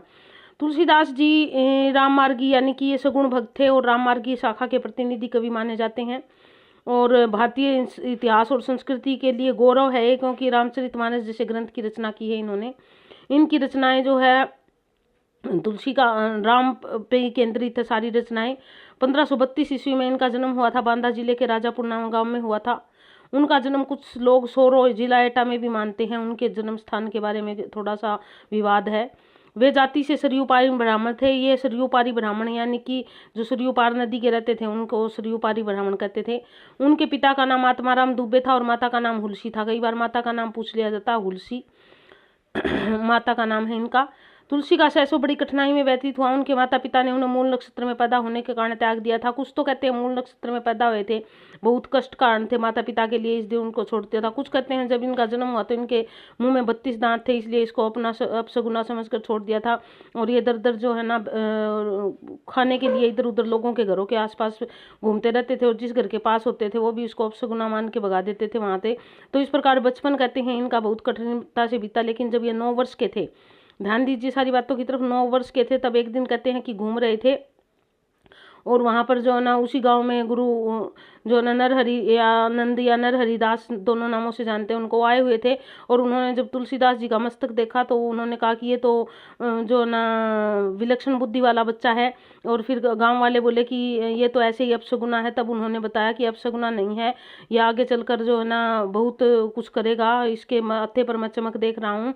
और फिर उनको अपने साथ ले गए और उनके शिष्य थे सनातन जी नरहरिदास जी के, उनके पास जो है ना उनको छोड़ा और कहा कि इसको दीक्षित करो। और वो शेष सनातन जी के साथ रहे और उनके साथ उन्होंने 15 साल तक वेद पुराणों का, शास्त्रों का, सबका अध्ययन किया। ये देखिए पुराण, वेद, इतिहास, दर्शन आदि जो न सबका अध्ययन किया उन्होंने। और तुलसीदास ने अपने यौवन काल में अपनी पत्नी का विशेष अनुरक्त थे। अब क्या हुआ, इनका अध्ययन करने के बाद जब ये बहुत बुद्धिमता तो आई जाती है जब इतने पठन पाठन करते हो आप। तो एक राजकुमारी थी रत्नावली और उसने प्रतिज्ञा कर रखी थी कि जो शास्त्रार्थ में मुझे हरा देगा मैं उसी से विवाह करूंगी। इस प्रकार बहुत से युवाओं को, बहुत से राजाओं को जो ना उसने नीचा देखने पर बाध्य कर दिया था। तो तुलसीदास जी जो थे उनको भी कुछ युवा अटखेलियों में कहते हैं कि रानी उसे राजकुमारी से शास्त्रार्थ करने के लिए ले गए और तुलसीदास जी जीत गए। इस कारण रत्नावली को उनसे ब्याह करना पड़ा। लेकिन वो रत्नावली जो थी वो पूरा उनका मान सम्मान करती थी। लेकिन तुलसीदास क्या था, अपनी पत्नी पर इतने आसक्त इतने हुए कि उन जो न पति के सिवा उनको कुछ और पत्नी के सिवा उनको कुछ और दिखता ही नहीं था। और इसी से खिन्न होकर उनकी पत्नी ने एक दिन उनको लताड़ा और कहा जितनी मेरे से तुम्हारी लगन है उतनी अगर भगवान से लग जाए तो तुम्हारा बेड़ा पार हो जाए। इस प्रकार के कुछ वचन या और जो कुछ भी कहे उससे जो न दुखी होकर आहत होकर ये चले गए। और उन्होंने कसम खाई कि मैं कभी रत्नावली का मुंह नहीं देखूंगा। और कहते हैं मृत्यु पर्यंत इन्होंने रत्नावली का मुंह नहीं देखा। जब जीवन के अंतिम क्षणों में बहुत दुखी थे, बहुत ही ज्यादा बीमार थे, तब रत्नावली ने कहते हैं इनकी सेवा करी। लेकिन फिर भी इन्होंने रत्नावली का मुंह नहीं देखा। रत्नावली भी मुंह ढककर रहती थी। कुछ ऐसा की वदंतियां है, ये वास्तविकता कितनी है ये ऐसी ऐसी बातें अलग अलग उसमें मिलती है। तो इससे फटकार पाकर तुलसी जीवन दिशा बदल दी। उन्होंने अपना राम के चरणों में अर्पित कर दिया और 1623 में इनकी मृत्यु हो गई। वैसे तो इनकी बहुत सारी बातें, जो बहुत सारी रचनाएं हैं जिनके बारे में कहते हैं तुलसीदास की है, लगभग जो है 36-37 रचनाएं हैं जिनको कहते हैं। लेकिन इनकी 26 रचनाएं ऐसी है जो प्रमाणिक है, जो तुलसीदास की मानी जाती है। देखिए कौन कौन सी है तुलसीदास की 26 रचनाएं। तुलसी काव्य सबसे बड़ी विशेषता समन्वय का भाव, ये याद करने की बात है।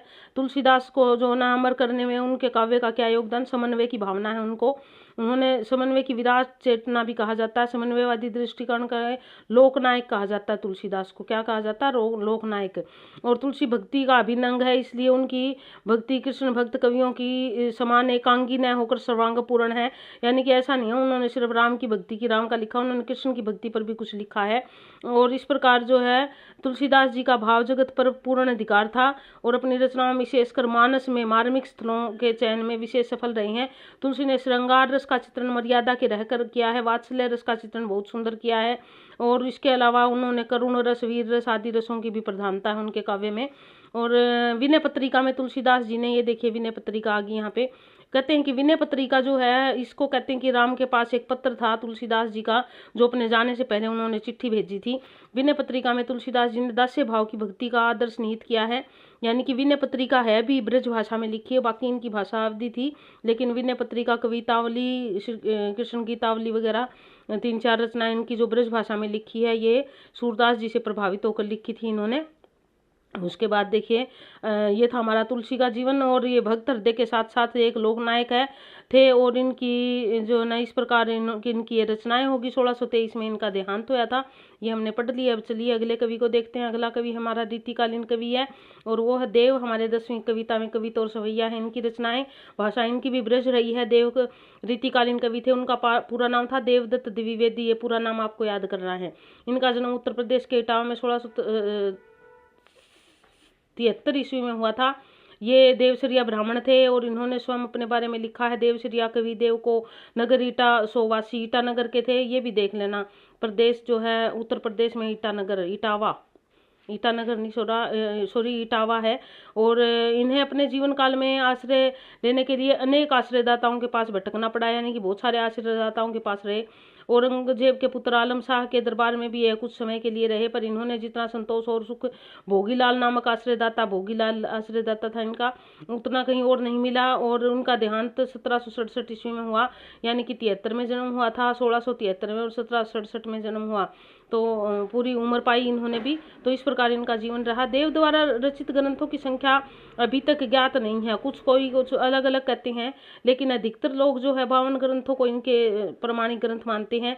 किसी कोई 72 भी कहता है। आचार्य रामचंद्र शुक्ल ने 25 ग्रंथों को ही प्रमाणिक माना है। तो इस प्रकार इनकी जो रचनाएं उनके बारे में पूर्णतः कहा नहीं जा सकता। यानी कि क्या है कि इनकी रचनाएं मुख्य रचनाओं का जिक्र है। अब ये याद कर लीजिए, क्योंकि इनमें से एक आदि आमतौर पे पूछ ली जाती है। भाव विलास, रस विलास, काव्य रसायन बहुत बार पूछा जाता है। भवानी विलास, अष्टयाम, ये भी बहुत बार पूछा जाता है, अष्टयाम भी। प्रेम तरंग, सुख सागर तरंग, सुख सागर तरंग है, सिर्फ सुख सागर नहीं है। देवचरित, देवमाया, प्रपंच, जो ना शिवाष्टिक, शब्द रसायन, ये सारी रचनाएं इनकी। देवस्तक, प्रेम चंद्रिका, ये शब्द रसायन और प्रेम चंद्रिका ये भी इंपॉर्टेंट है। इनको बहुत अच्छे से याद कर लोगे आप, क्योंकि ये इनमें से एक आधी रचनाएं अक्सर पूछ ली जाती है। तो इस प्रकार देव की रचनाएं हैं ये, जो सारी क्या है वही है, श्रृंगार का निरूपण है और राजा की प्रशंसा में उसको खुश करने के लिए अलग अलग राजाओं के लिए इन्होंने अलग अलग, जैसे कि रीतिकालीन कवियों का रहा है। और इनकी जो भाषा है वो क्या है, वो ब्रज भाषा है। श्रृंगार का बहुत ही सुंदर प्रयोग है। और इसके साथ साथ इन्होंने क्या, एक और चीज है इनके में, राधा कृष्ण के माध्यम से इन्होंने भाव दशाओं का सुंदर वर्णन किया है। उठाया तो राधा कृष्ण को है, लेकिन सामान्य लीलाओं का प्रयोग है। संयोग श्रृंगार की रचना इनकी है। और इसके अलावा और क्या है यहाँ पे याद करने का, हम देखते हैं शब्द रसायन के द्वारा। ये देख लीजिए आप, यहाँ पर क्या है, शब्द रसायन के द्वारा काव्य की विभिन्न विशेषताओं का चित्रण भी किया है इन्होंने। इनके काव्य में दार्शनिकता के दर्शन बार बार होते हैं और वे ब्रह्म को एक और सर्वव्यापक मानते हैं, तो वहीं दूसरी ओर उनका न तो अंत है और न ही आरंभ है, ऐसा भी मानते हैं। और वे एक निर्गुण भी है और सगुण भी है, वह अनंत, नित्य, सत्य और शाश्वत है। ये ध्यान करने की जरूरत है, हमें ये देखनी पड़ेगी, क्योंकि कई बार इन्हीं बातों को पूछ लिया जाता है। उसके बाद अगला है हमारा देव के काव्य में प्रकृति का सुंदर चित्रण है। यानी कि देव जो है इन्होंने प्रकृति का चित्रण किया है। इनकी कविता में दरबारी संस्कृति का अधिक चित्रण हुआ। वो तो सारे दरबारी कवि थे ये उस समय। और इनकी कविता में दरबारों आश्रयदाताओं की प्रशंसा की। उन्होंने प्रेम और सौंदर्य का सहज चित्रण किया है। आप मान के चलो, जो भी दरबारी कवि है उन्होंने प्रेम सौंदर्य का तो किया ही है, अपने आश्रयदाताओं को खुश करने के लिए। भाषा ब्रज है इनकी। और छंद योजना, लय तुक आदि है, ये कोई विशेष ध्यान रखने वाली जरूरत नहीं है। यानी कि भाषा के शिल्पी कहे जाते हैं। बहुत ही सुंदर कविताएं हैं इनकी रीतिकालीन। तो ये था देव का हमारा। आप देख लीजिए, हम प्रसाद जी को देख लेते हैं। जयशंकर प्रसाद अगले हमारे कवि है। अब प्रसाद की यदि बात करें, हिंदी साहित्य के प्रतिभावान कवि है। वे छायावाद के प्रवर्तक माने जाते हैं। छायावाद का आरंभ कहते हैं इन्हीं से हुआ था। इन्होंने हिंदी साहित्य की कहानी, नाटक, उपन्यास, आलोचना आदि के अतिरिक्त विभिन्न विधाओं पर यानी कि काव्य पर भी लेखनी चलाई है। इनका जन्म 1889 में काशी के सुंगनी साहू नामक प्रसिद्ध वैश्य परिवार में हुआ था। कई बार ये प्रश्न पूछ लिया जाता है, 2 3 4 देखे कभी पूछे सुंगनी साहू परिवार घराने में किसका जन्म हुआ था, तो सुंगनी साहू से संबंध जो है वो जयशंकर प्रसाद का है। इनका जो है हुआ था। इनके पिता देवी प्रसाद साहू काव्य प्रेमी थे। वह उनका देहांत हुआ तब प्रसाद जी की आयु केवल 8 वर्ष की थी। यानी कि वो सिर्फ 8 वर्ष के थे तब उनके पिता का साया उनके सिर से चला गया था। और आत्म संकट, पत्नी वियोग आदि कष्टों को झेलते हुए भी काव्य साधना में लीन रहे। और काव्य साधना करते हुए तपेदिक यानी कि टीबी की बीमारी के कारण उनका देहांत 15 नवंबर 1937 को हो गया था। अब देखिए 89 में इनका जन्म हुआ था और 37 में इनकी मृत्यु हो गई। 48 साल की उम्र में महज ये चले गए। और इन्होंने बहुत कुछ लिखा, कामायनी जैसा ग्रंथ दिया और इसके अलावा भी बहुत सारी रचनाएं हैं इनकी जो काफ़ी प्रसिद्ध है।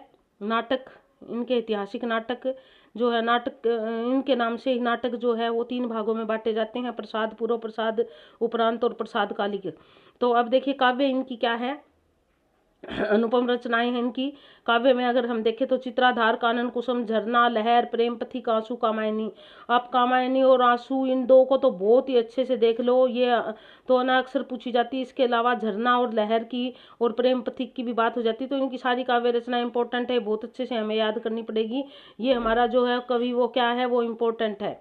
उसके बाद है नाटक, चंद्रगुप्त, स्कंदगुप्त, जात, शत्रु, जन्मेजय, कानाग्य, ध्रुव, स्वामिनी, करुणालय, कामना, कल्याणी, परिणय, प्रायश्चित। कल्याणी जो है जनेन्द्र का तो उपन्यास है और इनका नाटक है, ध्यान रखना, अलग अलग बात है। परिणय जो है प्रायश्चित, सज्जन, राज्यश्री, विशाख और एक घूट एकांकी है इनका, ये नाटक नहीं है। उसके बाद है अगला हमारा देखते हैं छाया, प्रतिध्वनि, इंद्रजाल, आकाशदीप और आंधी।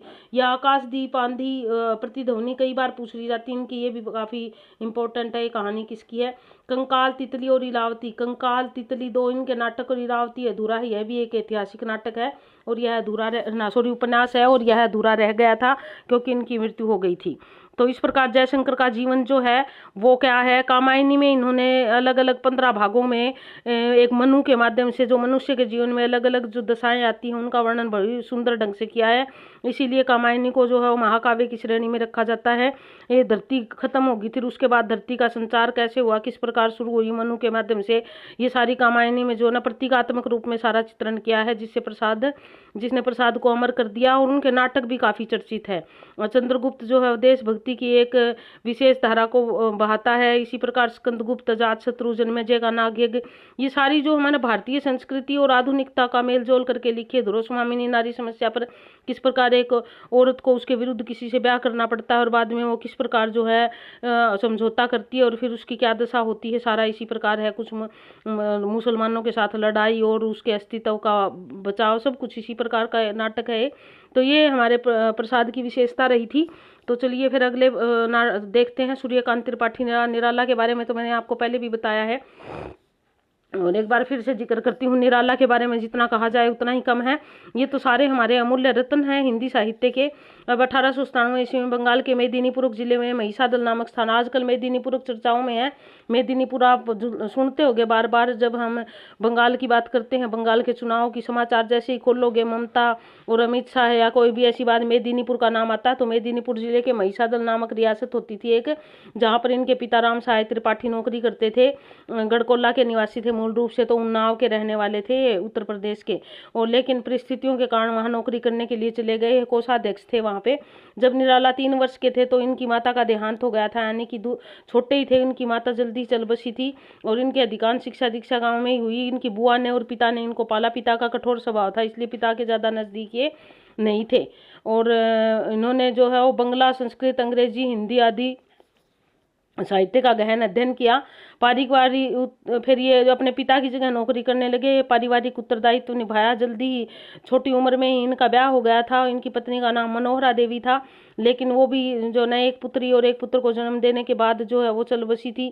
उसके बाद ये चाचा से बहुत नज़दीक थे। इनके चाचा का देहांत होया और उसके बाद ये बहुत ही दुखी रहने लगे, लेकिन धीरे धीरे जो है वो चलती रही जिंदगी। और फिर इनकी बेटी का ब्याह होया और बेटी के ब्याह के बाद बेटी जो है वो मृत्यु को प्राप्त हो गई और उसने तो इनको तोड़ ही दिया। और इसी कारण जो है ये 15 अगस्त 1961 को जो है दुनिया से चल बसे। लेकिन आखिरी इनकी कविता थी सरोज स्मृति, जो एक लंबा शोक गीत भी कहा जाता है। कुछ समय तक अब यहाँ पर इनके जीवन की और बात है, समन्वय और मतवाला अखबारों से जुड़े रहे और कुछ समय तक रामकृष्ण मिशन कलकत्ता उनसे जुड़े रहे और रामकृष्ण मिशन की जो है वो प्रचार प्रसार के लिए ही समन्वय का संपादन कार्य किया इन्होंने।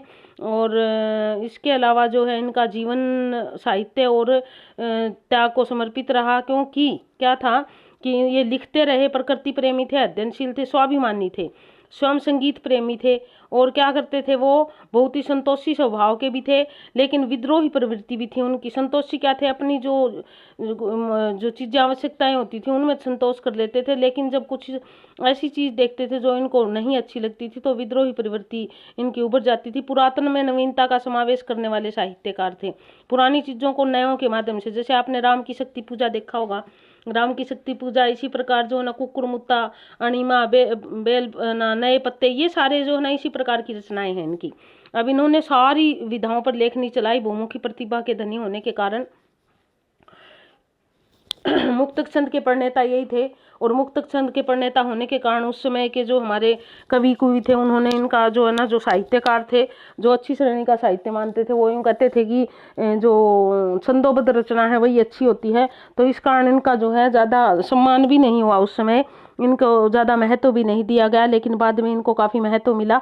अब अनामिका देखिए, इनकी रचनाएं बहुत ही इंपॉर्टेंट है। परिमल, गीतिका, कुकुरमुत्ता, ये आपने हमें में पढ़ी थी। अणिमा, बेला, नए पत्ते, अपरा, आराधना, अर्चना, तुलसीदास, रोज स्मृति, राम की शक्ति पूजा, राग विराग, वर्षा गीत आदि, ये इनकी जो है वो काव्य रचनाएं हैं। उपन्यास इनकी क्या है, अपरा, अलका, प्रभावती, निरुपमा, चोटी की पकड़, काले कारनामे, चमेली तथा उच्च श्रृंखल, ये जो है इनके उपन्यास है। कहानी संग्रह लिल्ली, सखी, चतुरी, चमार तथा सुकुल की बीबी, है इनके कहानी संग्रह। कुल्ली, भाट और बकरी है इनके रेखा चित्र, बहुत ही इंपॉर्टेंट है ये भी। उसके बाद प्रबंध गद्य, प्रबंध प्रतिभा, चाबुक, प्रबंध परिचय तथा रविंद्र कविता कानन, ये इनके निबंध संग्रह है। जीवनी, ध्रुव भीष्म तथा राणा प्रताप की जीवनियां लिखी इन्होंने, और बहुत सारे रचनाएं जो थी उनका इन्होंने क्या किया, अनुवाद भी किया है। तो इस प्रकार ये आजीवन जो है वो लेखन कार्य में और पठन पाठन में लगे रहे, इस प्रकार इनका जीवन था। ये हमारे जो कवि है निराला, इनको आप अच्छे से याद कर लो, क्योंकि इनकी कुछ कुछ रचनाएं आ जाती है, बहुत अच्छे से इनकी रचनाएं ध्यान करनी है आपने। उसके बाद अगला प्रश्न है हमारा, अगला जो कवि है वो है नागार्जुन। नागार्जुन के बारे में भी मैं वैसे तो पहले बता चुकी हूँ। वैद्यनाथ मिश्र इनका मूल नाम था, नागार्जुन जी का, जो मैथिली में यात्री नाम से लिखते थे और हिंदी साहित्य में नागार्जुन के नाम से विख्यात हुए। हिंदी में सुप्रसिद्ध प्रगतिशील कवि एवं कथाकार माने जाते हैं। क्या है प्रगतिशील, ये याद करने की जरूरत है। और इन्होंने जो घुमंतु पर थे, ये इधर उधर घूमते रहते थे, और ये आधुनिक कबीर के रूप में भी विख्यात है। इनको क्या कहा जाता है, आधुनिक कबीर। जिस प्रकार कबीर जी जो थे ना, वो खंडन करते हुए किससे डरते नहीं थे और वो रूढ़ियों का खंडन करते थे, इसी प्रकार इन्होंने भी जो चीजें ऐसी थी जो आधुनिक समाज के लिए इनके दृष्टिकोण से सही नहीं थी, उनका इन्होंने खुले तौर पर खंडन किया। तो इस प्रकार जो ना 1911 में इनका जन्म हुआ था, बिहार के दरभंगा जिले में 1911 में, और इनकी प्रारंभिक शिक्षा वहीं हुई, ये कोई विशेष याद करने वाली बात नहीं है। उसके बाद सन 1937 में अध्ययन के, ये भी कोई, सन 1938 में सवदेव नागार्जुन अपनी घुमक्कड़ी और फक्कड़पन के कारण प्रसिद्ध थे। उसके बाद इन्होंने भाषा छंद अलंकार का विशेष ज्ञान प्राप्त, ब्रज में रहते हुए संस्कृत के साथ साथ मैथिली में भी साहित्य रचने लगे। 20 वर्ष की अवस्था में सन 1931 में आपका विवाह हो चुका था, लेकिन अध्ययन, घुमक्कड़ी और राजनीति में रुचि होने के कारण ये परिवार की देखरेख नहीं कर सके। कभी इन्होंने अपनी पत्नी को सुख नहीं दिया। नागार्जुन के 4 पुत्र और 2 पुत्रियां थी। मैथिली समाज में उन्हें समुचित आदर नहीं मिला, क्योंकि वे एक तो समुद्र पार की यात्रा कर आए थे, क्योंकि उस समय समुद्र लागना एक पाप माना जाता था। दूसरे संन्यास भ्रष्ट थे, और तीसरे बौद्ध होने के कारण खान पान में पवित्रता नष्ट हो गई थी। यही कारण था कि इसको अपने समाज में इनको ज्यादा सम्मान नहीं दिया। 1941 में आप पुनः घर लौटे। लगभग 5 दशक तक नागार्जुन हिंदी साहित्य की समृद्ध करते रहे। 5 नवंबर सन 1998 को इनका देहांत हो गया। तो यानी कि इनका जो सामाजिक जीवन था वो ज्यादा अच्छा नहीं था। पारिवारिक दायित्व भी ये ठीक से नहीं निभा पाए, लेकिन उन्होंने काव्य को बहुत कुछ दिया है, काव्य में बहुत कुछ लिखा है। तो हिंदी साहित्य में जो है नागार्जुन का नाम विशेष स्थान रखता है। क्या स्थान रखता है देख लीजिए, क्या लिखा है इन्होंने, साहित्य रचना इनकी। यदि साहित्य की बात करें, 1935 में हिंदी मासिका दीपक से में काम किया, ये इंपॉर्टेंट है। दीपक पत्रिका में इन्होंने काम किया, सह संपादक थे। 1942-43 में विश्व बंधु साप्ताहिकी का संपादन किया। विश्व बंधु पत्र था, उसका संपादन किया। अपनी मातृभाषा मैथिली में यात्रा उपनाम से लिखा गए थे। उनकी कविता संग्रह चित्रा में मैथिली में नवीन भाषा बोध का आरंभ होता है, ये जो है उनकी रचना थी, वो है चित्रा, जिसमें मैथिली में लिखा हुआ है उन्होंने। संस्कृत में चाणक्य उपन्यास से कविताएं लिखी, और संस्कृत में किससे लिखी, चाणक्य उपनाम से। ध्यान देना, देखिए संस्कृत में भी लिखा इन्होंने, ये भी याद करने की है। संस्कृत में चाणक्य नाम से लिखते थे। और पथराई आंखें, युग धारा, तालाब की मछलियां और हजार हजार बाहों वाली तुमने कहा था। पुरानी जूतियों का कोर्स बहुत इंपॉर्टेंट है, पुरानी जूतियां कोर्स बहुत बार पूछा जाता है।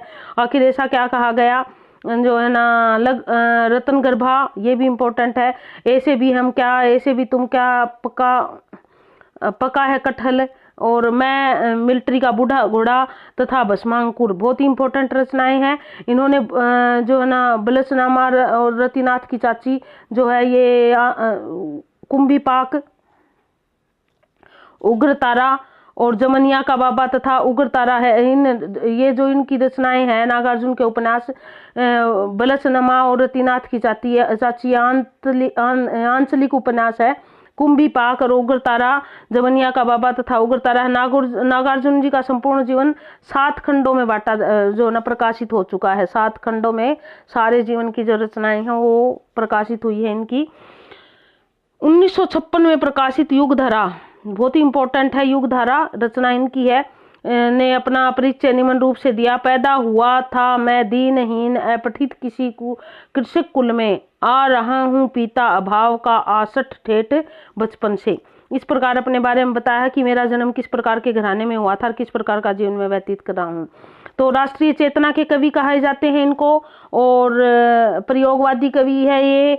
और क्या है, इनकी जो है व्यंग्यात्मक रचनाएं हैं। प्यासी पथराई आंखें, हिम कुसुमों के चंचरिक तथा फाहियान के वंशधर आदि कविताएं में राष्ट्रीय भावों से उत्प्रेरित है। मातृभूमि के प्रति इन्होंने जो है अपनी समर्पण दिखाया है, यानी कि देशभक्ति की भावना भी है।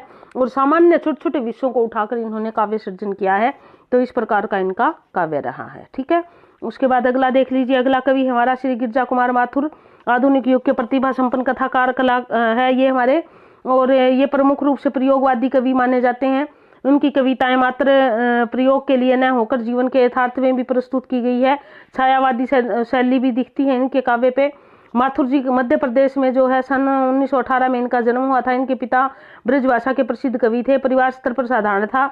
यही कारण है कि इनकी कविताओं में, नाटकों में प्राय सामान्य तौर से जीवन का ही चित्रण होता है। इनकी आरंभिक शिक्षा घर पर ही हुई थी। एमए और एलएलबी तक परीक्षा प्राप्त की। माथुर जी झांसी में रहकर आकाशवाणी में भी कार्य किया, दूरदर्शन से भी जुड़े रहे, और 1994 में इनका देहांत हो गया। आप ये आकाशवाणी और दूरदर्शन वालों को जरूर याद कर लेना। कई बार ये देख के पूछ लिया जाता है इनमें से कौन दूरदर्शन से जुड़ा हुआ था या आकाशवाणी से जुड़ा हुआ था। माथुर जी कविता करने की प्रतिभा जन्म जाती थी। पहले यह प्रतिभा कविता पढ़ने को अत्यधिक रुचि के रूप में प्रकट हुई। 13 वर्ष की आयु में ही कविता लिखनी आरंभ कर दी थी। कब? 13 वर्ष की अल्पायु में। इनकी रचनाएं मंजीर, नाश और निर्माण, ये इंपॉर्टेंट है। नाश और निर्माण, धूप के दान, ये भी इंपॉर्टेंट है। भितरी नदी की यात्रा, शीलापंख चमकीले, ये भी इंपॉर्टेंट है। पृथ्वी कल्प तथा प्रतीकात्मक नाट्य काव्य है। जन्म कैद इनके द्वारा रचित नाटक है। जन्म कैद इनका नाटक है। नई कविताएं, सीमाएं और संभावनाएं, इनके द्वारा लिखित ये कई बार ये पूछा जाता है कि ये किस विधा के अंतर्गत है। नई कविता, सीमाएं और संभावनाएं, और नीचे दे दिया जाता है आलोचना, गद्य, निबंध, काव्य और जो ना उपन्यास, और अधिकतर काव्य कराते। नई कविता देखे तो ये आलोचनात्मक रचना है इनकी। माथुर जी रेडियो, फीचर, गीति नाट्य और प्रतीकात्मक नाटकों की भी रचना की है इन्होंने। ये एक भावुक कलाकार है, यानी कि भावुक कथाकार रहे हैं ये। इनकी रचनाओं में व्यक्तिगत अनुभूतियों की बहुलता है। सरसता, मधुरता, सौंदर्य, आकर्षण इनकी कविताओं की विशेषता है। यथार्थ के धरातल पर खड़े होकर कविताएं लिखी है। कटु और मधुर रूप भी दोनों दिखाई देते हैं इनकी कविताओं में। छायावाद का प्रभाव दिखता है। और इसके अलावा जो है मानवीकरण किया है इन्होंने बहुत सारी कविताओं में, और संवेदना और पीड़ा को महत्वपूर्ण स्थान दिया है इन्होंने। तो याद करने की बात तो एक मेन मुख्य तो ये काफ़ी इंपॉर्टेंट है, इस चीज़ को अच्छे से याद करोगे आप। तो चलिए अब आगे बढ़ते हैं हम। अगला कवि हमारा ऋतुराज। ऋतुराज कवि के बारे में देख लें। क्या है? कन्यादान इनकी एक छोटी अच्छी सी सारगर्भित सी कविता है कि एक माँ अपनी बेटी का कन्यादान करती है तो उसको कैसे लगता है कि जैसे वह अपने जीवन की अंतिम पूंजी ही दान कर रही हो। आधुनिक युग, बोध और यथार्थ के कवि श्री ऋतुराज की नई कविता श्रेष्ठ विशिष्ट पहचान है। इनका जन्म 1940 में राजस्थान के भरतपुर में हुआ था, और आजीविका साधन 40 वर्ष तक अंग्रेजी साहित्य पढ़ने पढ़ाने के बाद ये सेवानिवृत्त हो चुके हैं और जयपुर में रह रहे हैं इस समय।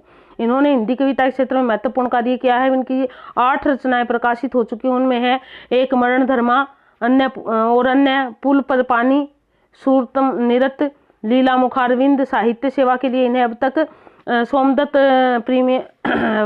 परिमल सम्मान, मीरा पुरस्कार, पहल सम्मान और बिहारी पुरस्कार आदि जो भी राजस्थान के मुख्य मुख्य जितने पुरस्कार है वो सारे इनको मिल चुके हैं।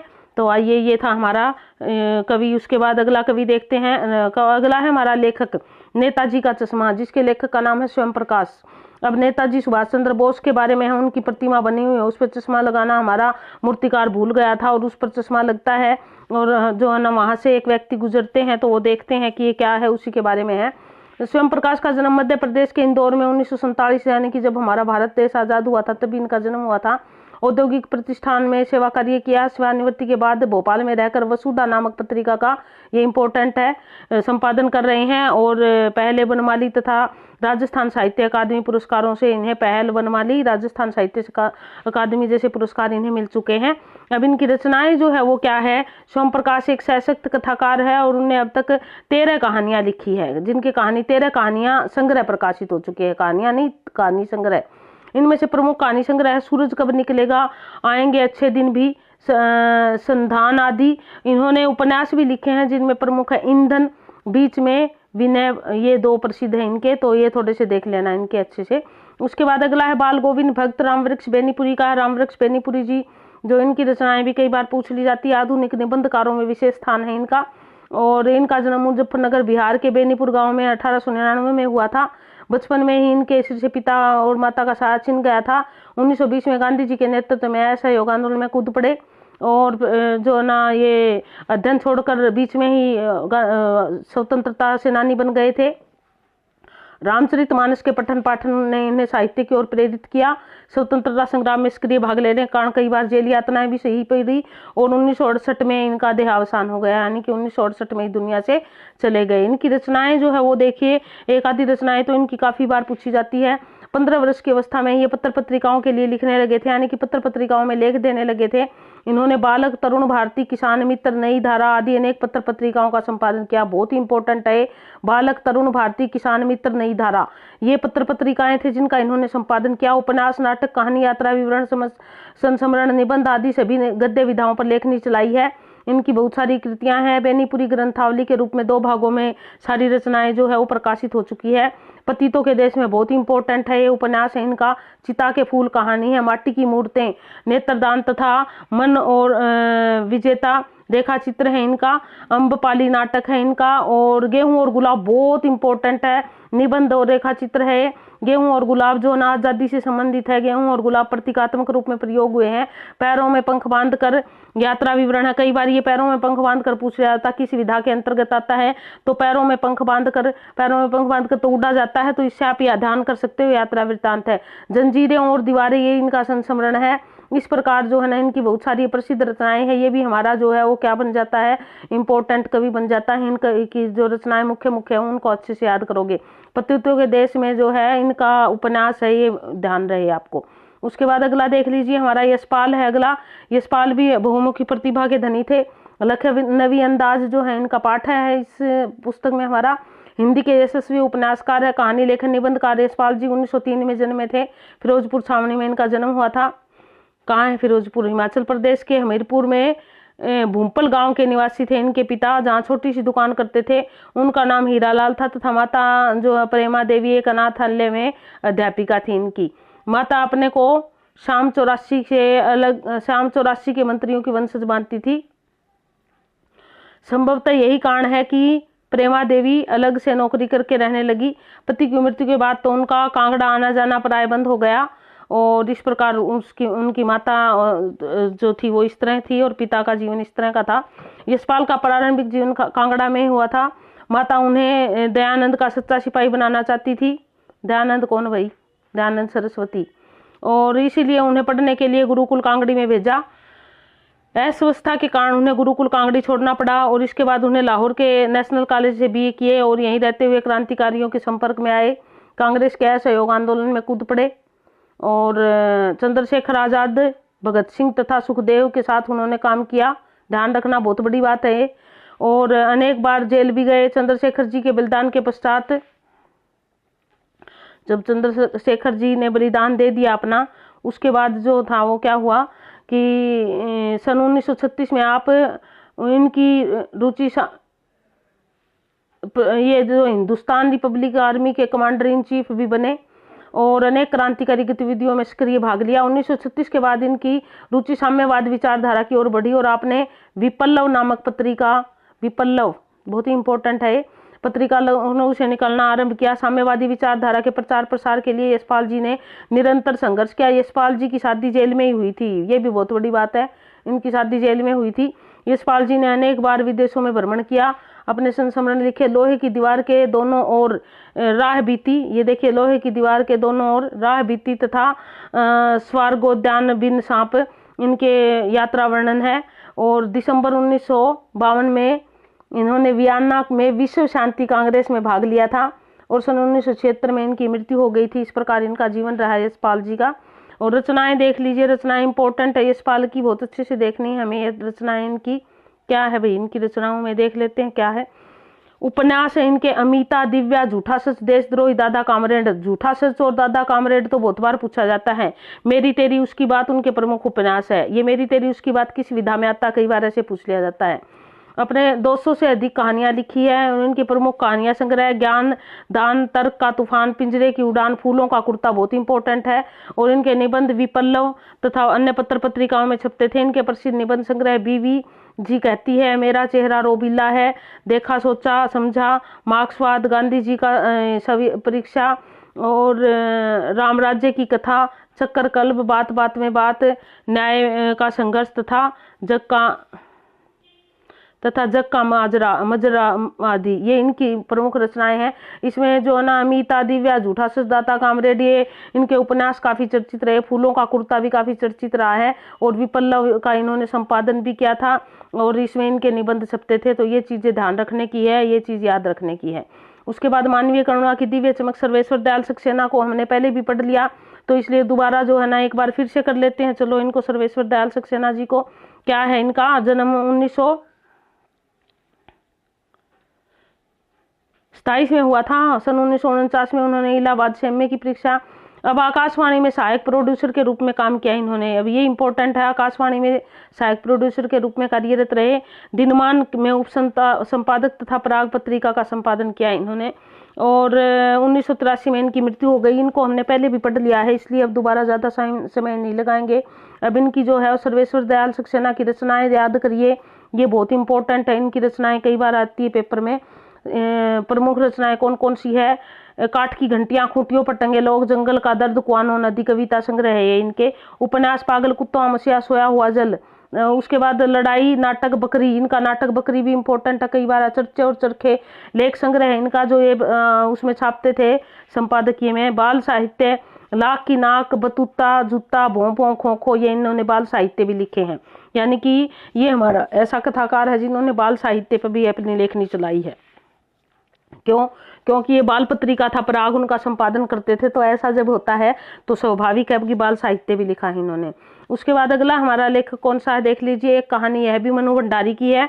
मनु भंडारी ने अपने जीवन के बारे में बताया है कि किस प्रकार उनका जीवन बीता और किस प्रकार जो ना आरंभिक दिनों में कैसे कुछ था, ऐसा कुछ है इसमें। तो अब यहाँ पर जो है ना इनका शुरुआत के जीवन के बारे में जान लेते हैं मनु भंडारी के। इनका जन्म 3 अप्रैल 1931 को भानपुरा मध्य प्रदेश में हुआ था और इनकी प्रारंभिक शिक्षा अजमेर में हुई थी। जन्म तो मध्य प्रदेश में, लेकिन अजमेर में इनके पिता कार्यरत थे। बनारस हिंदू विश्वविद्यालय से हिंदी में एमए किया और कुछ काल कोलकाता में अध्यापन कार्य भी किया। करने के बाद वे मिरांडा हाउस दिल्ली विश्वविद्यालय में प्राध्यापिका पद पर, ये इंपॉर्टेंट है याद रखने की, मिरांडा हाउस नई दिल्ली विश्वविद्यालय में प्राध्यापिका के पद पर नियुक्त हुई। यही कार्यरत रहकर उन्होंने जो है वो रिटायर हुई और कुछ कहानियों का विभिन्न भारतीय भाषाओं में अनुवाद भी किया। कुछ पर फिल्में भी बनी हैं। इन्हें हिंदी अकादमी के शिखर सम्मान, भारतीय भाषा परिषद कोलकाता, राजस्थान संगीत अकादमी, उत्तर प्रदेश हिंदी संस्थान द्वारा पुरस्कृत किया जा चुका है। राजेंद्र यादव इनके पति है, जो वो भी एक लेखक है और हंस पत्रिका के संपादक के रूप में भी जाने जाते हैं। तो इस प्रकार जो है आगे देख लीजिए इनकी रचनाएं। मनु भंडारी की रचनाएं भी इंपॉर्टेंट है, ये भी आपको याद करनी अच्छी सी। मैं हार गई, एक प्लेट सैलाब, यही सच है, त्रिशंकु, ये तो इनके कहानी संग्रह। आपका बंटी उपन्यास बहुत ही चर्चित रहा। मोह भोज भी, स्वामी और 1 इंच मुस्कान। स्वामी जो है पटकथा भी है और उपन्यास भी इनका। 1 इंच मुस्कान ये इन्होंने अपने पति के साथ मिलकर लिखा था। तो ये इनके इंपॉर्टेंट है, ये आप याद करोगे अच्छे से क्योंकि कई बार पेपर में आते हैं, बहुत इंपॉर्टेंट है। उसके बाद अगला देख लीजिए हमारा आचार्य महावीर प्रसाद द्विवेदी। महावीर जी सरस्वती का नाम लेते हैं तो महावीर जी का नाम भी आता है। और यहाँ पर एक लेख है इनका, स्त्री शिक्षा के विरोधी कुतर्कों का खंडन। स्त्री शिक्षा के लिए जो लोग विरोध करते हैं कि स्त्रियों को नहीं पढ़ाना चाहिए, उसी बारे में ये लेख है उनका, जो प्रस्तुत लेख के माध्यम से आए हैं हमारे पास। 1864 ईस्वी में उत्तर प्रदेश के जिला रायबरेली दौलतपुर नामक गाँव में इनका जन्म हुआ। आरंभिक शिक्षा संस्कृत में हुई थी। अपने गाँव की पाठशाला में उर्दू का भी अध्ययन किया और रायबरेली, उन्नाव, फतेहपुर भेजा गया। घर की आर्थिक स्थिति न होने के कारण इन्हें जल्दी रेलवे में नौकरी कर दी। लेकिन बाद में जो है वो सरस्वती पत्रिका के आह्वान पर जो है ये क्या हुआ, नौकरी छोड़ दी इन्होंने और ये कहाँ आ गए, उसका संपादन करने लगे 1903 में। द्विवेदी के अध्यापन के प्रति अत्यधिक रुचि थी। उन्होंने घर में रहकर विषम परिस्थितियों में भी अध्ययन और मनन किया और अध्यावसाय उर्दू, अंग्रेजी, हिंदी, बंगला, गुजराती आदि भाषाओं के विद्वान थे। इतनी भाषाओं पर इनकी कमांड थी और अपने युग के लेखकों या कवियों को मार्गदर्शन करने में इन्होंने महत्वपूर्ण भूमिका निभाई, यानी कि बहुत सारे लेखक और कवियों को जन्म दिया, यूं मान के चल सकते हैं हम। द्विवेदी युग इसीलिए प्रसिद्ध है क्योंकि हिंदी भाषा को साहित्यिक रूप दिलाने में द्विवेदी युग का महत्वपूर्ण योगदान है, जिसमें द्विवेदी जी महत्व है।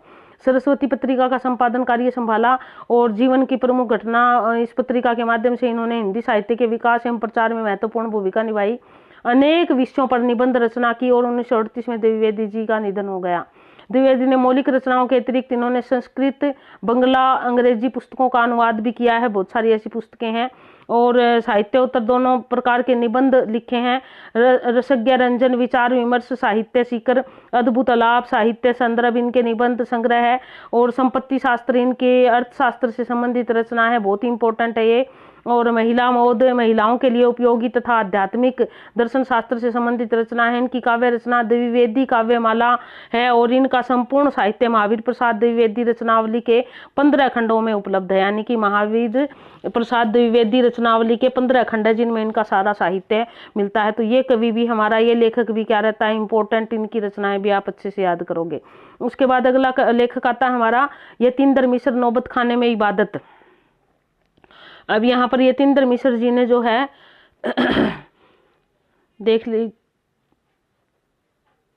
देखते हैं यतीन्द्र मिश्र का जीवन। अब 1977 ईस्वी में इनका उत्तर प्रदेश के अयोध्या नगर में इनका जन्म हुआ था।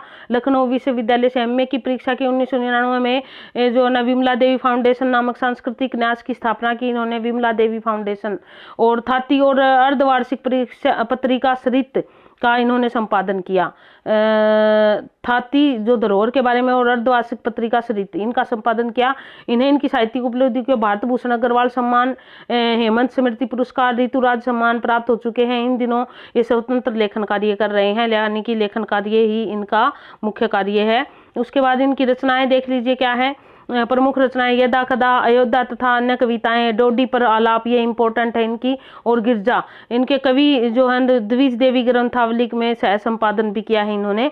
तो इस प्रकार इनका जीवन, इनकी रचनाएं थी। उसके बाद अगला हमारा कवि है बदंत आनंद कौशल्यायन और इनकी रचना जो है हमारा संस्कृति से संबंधित है। सुप्रसिद्ध बौद्ध भिक्षु थे।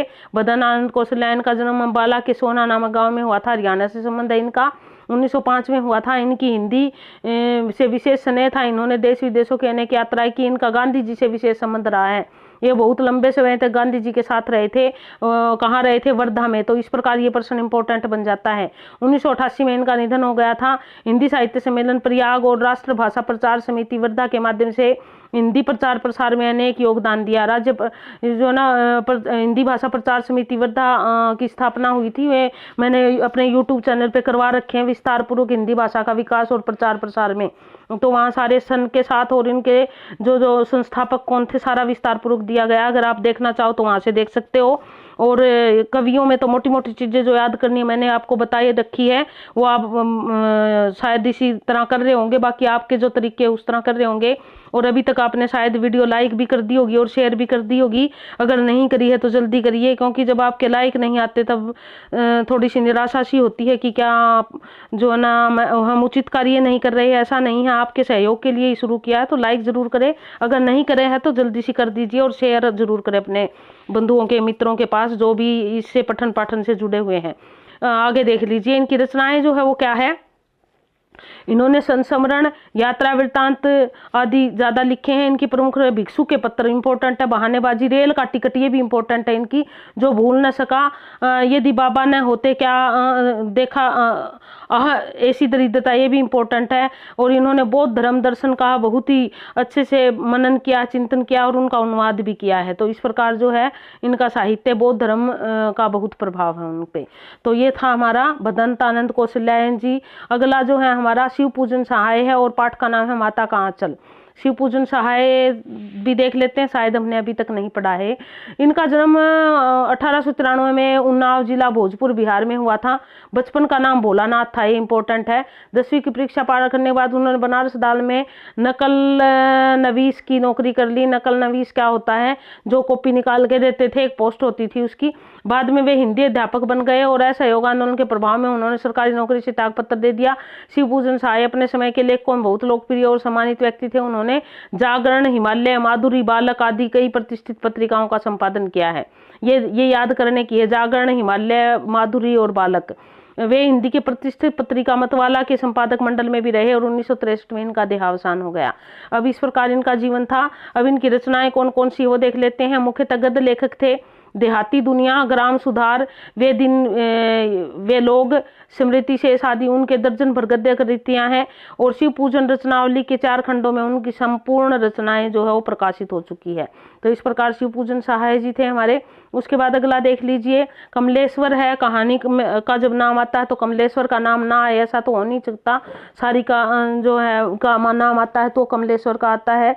तो नई कहानी के सुविख्यात रचनाकार कमलेश्वर कर 6 जनवरी 1932 में उत्तर प्रदेश के मैनपुरी कस्बे में जन्मे थे। बचपन से इनके पिता का स्वर्गवास हो गया था। इनकी मां वैष्णव संस्कारों की स्त्री थी, जिनका प्रभाव इनके जीवन पर भी पड़ा। और इसके बाद इन्होंने जो है प्रयाग से एमए की हिंदी पास की। पत्रकारिता में भी इनका विशेष लगाव था। नई कहानी और सारिका, दैनिक जागरण और दैनिक भास्कर का संपादन कमलेश्वर ने बहुत ही कुशलता से किया है।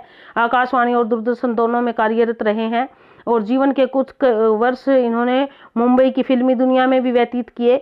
इन्होंने वहां अनेक फिल्मों और दूरदर्शन धारावाहिकों, पटकथा के संवाद लिखे। इनकी कहानियों में कस्बे मैनपुरी, इलाहाबाद, दिल्ली और मुंबई जैसे महानगर का रंग स्पष्ट रूप से देखा जा सकता है।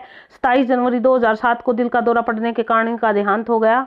और कमलेश्वर की रचनाएं क्या क्या है देख लीजिए। अब कमलेश्वर की रचनाओं का यदि बात करें हम तो कहानी सम्राट क्यों माना जाता है इनको, क्योंकि कहानी में एक नया आंदोलन चला दिया था इन्होंने। राजा निर्बसिया बहुत ही इंपॉर्टेंट है इनकी कहानी संग्रह। कस्बे का आदमी, मांस का दरिया, बयान, खोई हुई दिशाएं, ये भी इंपॉर्टेंट है। जिंदा मुर्दे, तलाश, आदि दुनिया, मेरी प्रिय कहानियां आदि। तो ये जो है इनकी राजा निर्बसिया, कस्बे का आदमी, मांस का दरिया, खोई हुई दिशाएं और जिंदा मुर्दे बहुत इंपॉर्टेंट। उपन्यास काली आंधी, समुद्र में खोया हुआ आदमी, वही बात, एक सड़क 57 गलियां, ये इंपॉर्टेंट है। और शाम डाक बंगला, कितने पाकिस्तान, ये अच्छे से याद करोगे आप। नाटक है चारुलता, अधूरी आवाज, कमलेश्वर के बाल नाटक।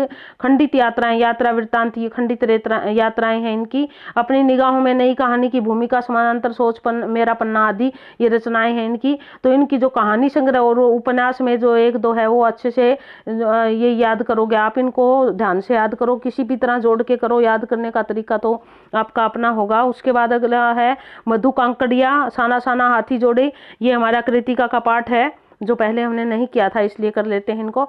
मधु कांकरिया का जन्म कोलकाता में 1957 में हुआ था और कोलकाता विश्वविद्यालय में अर्थशास्त्र में, इकोनॉमिक्स में एमए की और कंप्यूटर एप्लीकेशन में डिप्लोमा किया। इनकी प्रमुख रचनाएं पत्ताखोर उपन्यास, सलाम आखिरी, खुले गगन के लाल सितारे, ये इंपॉर्टेंट है। और बीते हुए अंत में यीशु कहानी संग्रह है। इन्होंने यात्रा वृत्तांत भी लिखे। इनकी रचनाओं में विचार और संवेदना के नवीनता मिलती है। इन्होंने समाज में व्याप्त अनेक समसामयिक समस्याओं को अपनी लेखनी के माध्यम से प्रस्तुत किया है और वर्णात्मक और भावपूर्ण और चित्रात्मक शैली के साथ इनकी रचनाएं हैं। तो उसके बाद अगला जो है हमारा एही ठैया झूलनी हैरान हो रामा, ये भी हमारा कृतिका का पाठ है। शिव प्रसाद मिश्र इसके लेखक है। शिव प्रसाद मिश्र रुद्र उपनाम से जाने जाते हैं, यानी कि जिनका जन्म 1911 में, मैंने कहा था ना 1911 के कवि है, शमशेर बहादुर है और 1911 के नागार्जुन है और 1911 के शिव प्रसाद रुद्र भी आगे। इनकी Harishchandra college, Queens college, Kashi Hindu Vishwavidyalaya में शिक्षा हुई और इनकी प्रमुख रचनाएं बहती गंगा, सूचीतान उपन्यास है, ताल तलैया, गजली का परीक्षा, ये इंपॉर्टेंट है, 25सी ये इनके गीत व्यंग गीत संग्रह है। तो इस प्रकार इनकी रचनाएं हैं, इनकी अनेक संपादित रचनाएं, ये ध्यान देने की जरूरत है। ये काशी नागरिक प्रचारणी सभा द्वारा प्रकाशित हुई है। वे काशी नागरिक प्रचारणी सभा के प्रधानमंत्री के पद पर भी रह चुके हैं और 1970 में इनका देहावसान हो गया था। इन्होंने आंचलिक और यानी कि जो देशज शब्दों हैं उनका ज़्यादा प्रयोग किया। वर्णनात्मक शैली और संवेदनात्मक भाव है इनकी रचनाओं के। तो इस प्रकार इनका अभी अगला जो है हमारा अज्ञेय है, मैं क्यों लिखता हूँ, अज्ञेय जी के बारे में अगर पढ़े देखें हम, अज्ञेय ने तो बहुत कुछ लिखा है और ये है इनका एक लेख, मैं क्यों लिखता हूँ। हिंदी के सुप्रसिद्ध प्रयोगवादी कवि है अज्ञेय। सप्तक का नाम लेते हैं तो तार सप्तक का या सप्तक का तो अज्ञेय का नाम हमारे जहन में उभरता है। मनोवैज्ञानिक उपन्यासकार है, प्रमुख चिंतक व प्रतिष्ठित निबंध लेखककार है। इनका जन्म 7 मार्च 1911 में, ये फिर आगे 1911 के एक उत्तर प्रदेश के देवरिया जिले में कुशीनगर नामक स्थान पर हुआ था। इनकी आरंभिक शिक्षा जम्मू कश्मीर संस्कृत, ये कोई ऐसी याद करने वाली बात है। आंदोलनों में भाग लेते रहे, इन्हें कई बार जेल भी जाना पड़ा। इन्होंने सेना, ध्यान देना इम्पोर्टेंट है, आकाशवाणी और शिक्षा के क्षेत्र में नौकरियां की और छोड़ी। यानी कि सेना के क्षेत्र में अभी तक जितने भी कवि आए हैं कोई भी सेना के क्षेत्र में नहीं गया था, ये पहले ही है ऐसे। और कई बार जेल जाना। अज्ञेय जीवन भर साहित्य और पत्रकारिता में पूर्णतः समर्पित रहे, यानी कि साहित्यकार भी थे और पत्रकार भी थे। 1987 में दिल्ली में इनका देहावसान हो गया था। अज्ञेय की रचनाओं में बौद्धिकता की छाप स्पष्ट रूप से देखी जा सकती है। और एक और है अज्ञेय ने जो लीक से हटकर भी लिखा है, जो लीक चल रही थी परंपरागत वो उन्होंने छोड़ दी, उससे हटकर लिखा। अभी देखिए, भगन दूत, चिंता, अरि ओ करुणा, प्रभामयी, इंद्रधनुष रोंदे हुए थे, आंगन के पार द्वार, काव्य संग्रह है इनके, इंपॉर्टेंट है सारे। शेखर एक जीवनी जो है इनका, नदी के द्वीप, ये शेखर एक जीवनी और नदी के द्वीप एमए के सिलेबस में थे दोनों। ये उपन्यास है इनके जो बहुत ही इंपॉर्टेंट है। कहते हैं कि शेखर एक जीवनी तो जो है ना, इन्होंने अपने जीवन को प्रस्तुत किया है उसमें, शेखर एक जीवनी में, ऐसा माना गया है। विप्तगा, शरणार्थी, जयदोल, ये कहानी संग्रह है। त्रिशंकु, ये भी इंपॉर्टेंट है। आत्मनेपद निबंध, इनके दोनों ही ये इंपॉर्टेंट है। और अरे यावर याद रहेगा, ये भी बहुत इंपॉर्टेंट है। ये यात्रा वृत्तांत है। इसके अतिरिक्त तो इन्होंने तार सप्तक सहित 4 सप्तकों का संपादन किया और समकालीन हिंदी कविताएं महत्वपूर्ण योगदान दिया। इनकी रचनाओं ने इन्हें साहित्य अकादमी पुरस्कार, भारतीय सम्मान, भारतीय ज्ञानपीठ पुरस्कार से सम्मानित किया। बहुत बड़ी अचीवमेंट होती है ज्ञानपीठ पुरस्कार प्राप्त करना, तो इनको ये सारे सम्मान मिले हैं। इस प्रकार ये इनकी जो रचनाएं हैं वो बहुत ही इंपॉर्टेंट है, वो अच्छे से याद करनी है हमें। चलिए आगे बढ़ते हैं। तो इस प्रकार हमारे ये कवि और लेखक संपन्न हुए, जो 9वीं और 10वीं क्लास के दोनों किताबों के थे। मूलतः मैंने सारी करवाई हैं, जो 1-2 बीच में रह गए हैं वो देखते हैं उनके बारे में, क्यों रह गए वो, अगर होते हैं तो फिर से करवाएंगे उनको, जो भी उनका रह गया। तो उम्मीद है आपको पसंद आया होगा, आपने पूरी वीडियो देखी होगी और लाइक और शेयर तो कर ही दी होगी। और इससे उम्मीद है कि आपको फ़ायदा होगा, और आने वाले पेपरों में इससे कुछ ना कुछ अवश्य मिलेगा आपको। लगे रहिए और आने वाले पेपरों के लिए शुभकामनाओं के साथ अगली वीडियो के साथ फिर से प्रस्तुत होंगे। जय हिंद।